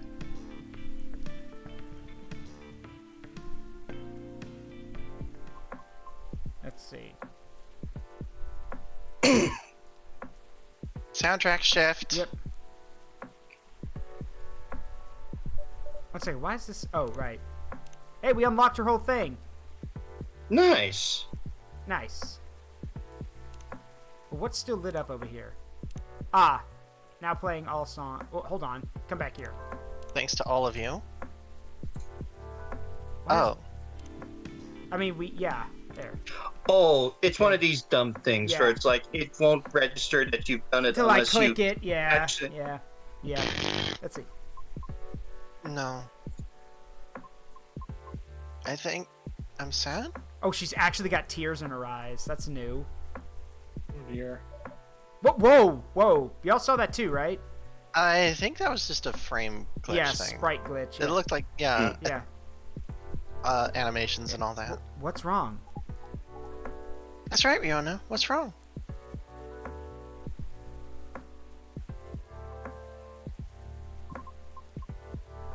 I've been doing a lot of thinking. About what? About my situation. Have you ever felt like something you've been doing your whole life might be a mistake? Yes. Only a Please. couple. Yeah. What makes you think that, miss? My apologies. I didn't mean to be so dramatic. Do you Let it all out. Do you see what I look like? I am all the drama. Please. There is no such thing as too dramatic here. Yeah, you're also Would half you the two theatric mind? board. Would you two mind listening to my scattered thoughts? Of course. Let it all out. Miss Rachel is right. Feel free. I must After listening briefly to the experiences you and Hold on, Mr. hold on. Lucas What's had, up, Josiah? I must briefly interject. I must be off for the All night. right. I got work in the All right. morning. You have a good night, All then, right. man. Talk to you later. Well, be Have a safe. good night, y'all. Have a good night. little shit. Hmm. Along with my conversations with Zaruk and the regulars of this coffee shop, I've gradually realized over the past week that I'm severely lacking in awareness about many things.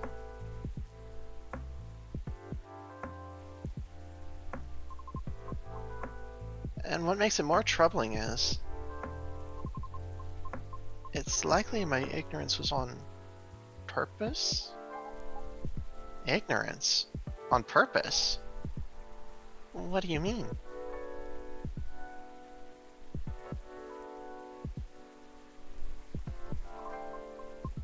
Miss Rachel, the position you hold today is a result of your efforts and tenacity. You honed your talent, but you did not shirk from taking risks in order to succeed. Your knowledge of the industry has enabled you to successfully navigate it, and I greatly respect your ability to do so. Mr. Lucas also. Although I did not fully understand his content, he is successful enough that people earn a living through his work. I'm aware that that must require a great deal of courage and flexibility. To put it simply, I feel ashamed of myself. Oh no, she's got imposter syndrome. Something tells me No, that I it's feel worse. like I fucked up somehow. Because I may have become too comfortable with the status quo, Riona. To the point that I no longer strive to improve my situation. Riona, please. Stop. Stop it. Are you really, though? I mean, you've been trying your best, right? I've been trying, yes. But have I been trying my best? That's debatable. And about my intentional ignorance, I'm simply afraid. Riona, Yeah, afraid. not now. Okay, hold on. Andrea, if this is getting too personal, we can stop. That's okay. Power through it. No, no. No, No. that's If this is too much, you we can can- say yes. If this gets to be too much, you say I want to stop, and we will stop. Okay? Okay. It's just this is hitting I know. extremely close to home. Yeah. Again, we are not going to pressure you on this. If it's too much, just say I'm done, and we will call it. Okay? Okay. Thanks. No problem. I understand I only have a small chance of being selected for a role in a play. I really do. I understand it's due to my lack of network and the industry's expectations, Most of which are bullshit, but continue. Mm-hmm. along with my lack of higher education, That has not stopped a lot of people. and for the simple fact of what I am. Also never stopped a lot of people. Never. Yeah. I'm totally fine with all that. I really am. Because all of it is a pain I'm already familiar with. That does not sound And- very bueno. Perhaps somewhere in the deepest depths of my heart, I'm having to face unfamiliar rejections again. Having to get used to new pain all over again. Just might be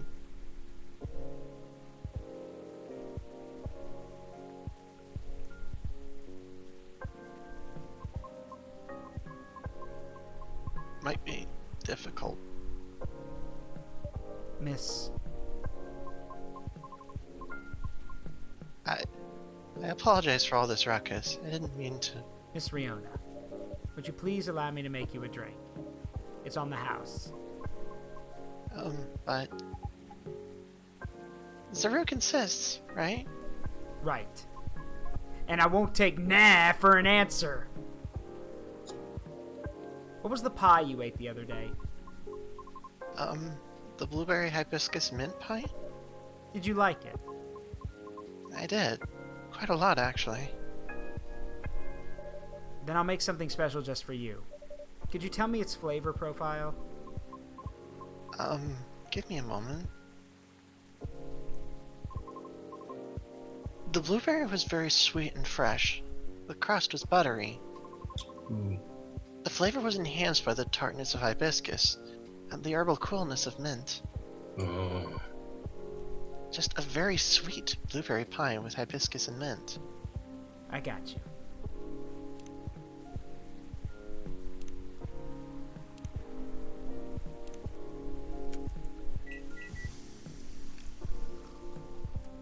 One berry blue hibiscus pie, quote unquote. One pie in a cup, coming up. Wow, Zaruk, that's so extra. I am extra. I am all of the extra. You are the extra. I am the extra. It kind of is, isn't it? But it's so pretty. Thank you. Let's see. Rook is the casting crew. A dessert drink made from steeped hibiscus, mint, and specially prepared ingredients. Honey blueberry cordial with a touch of vanilla. Nice. Very nice. I think we unlocked, was that, Yep, that's all of Riona's things. Wagner Liebestod? Puccini, Vivaldi, Mozart. Huh. These are all songs. Very nice. Yeah, they're all classical. Yep. Der Höhle. It really is. Well done, Zaruk. But are you really serving a warm pie filling to your customer? First of all, there's a difference between pie filling and pie filling. I don't serve just the stuff out of a random... We call that Okay, compote. I have a feeling that the barista has a retort. Yeah.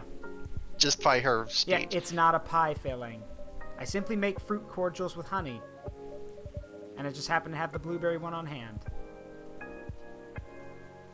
Sure. It's not a pie filling, trust me. It's not. It's nice. Thank you. You're very welcome.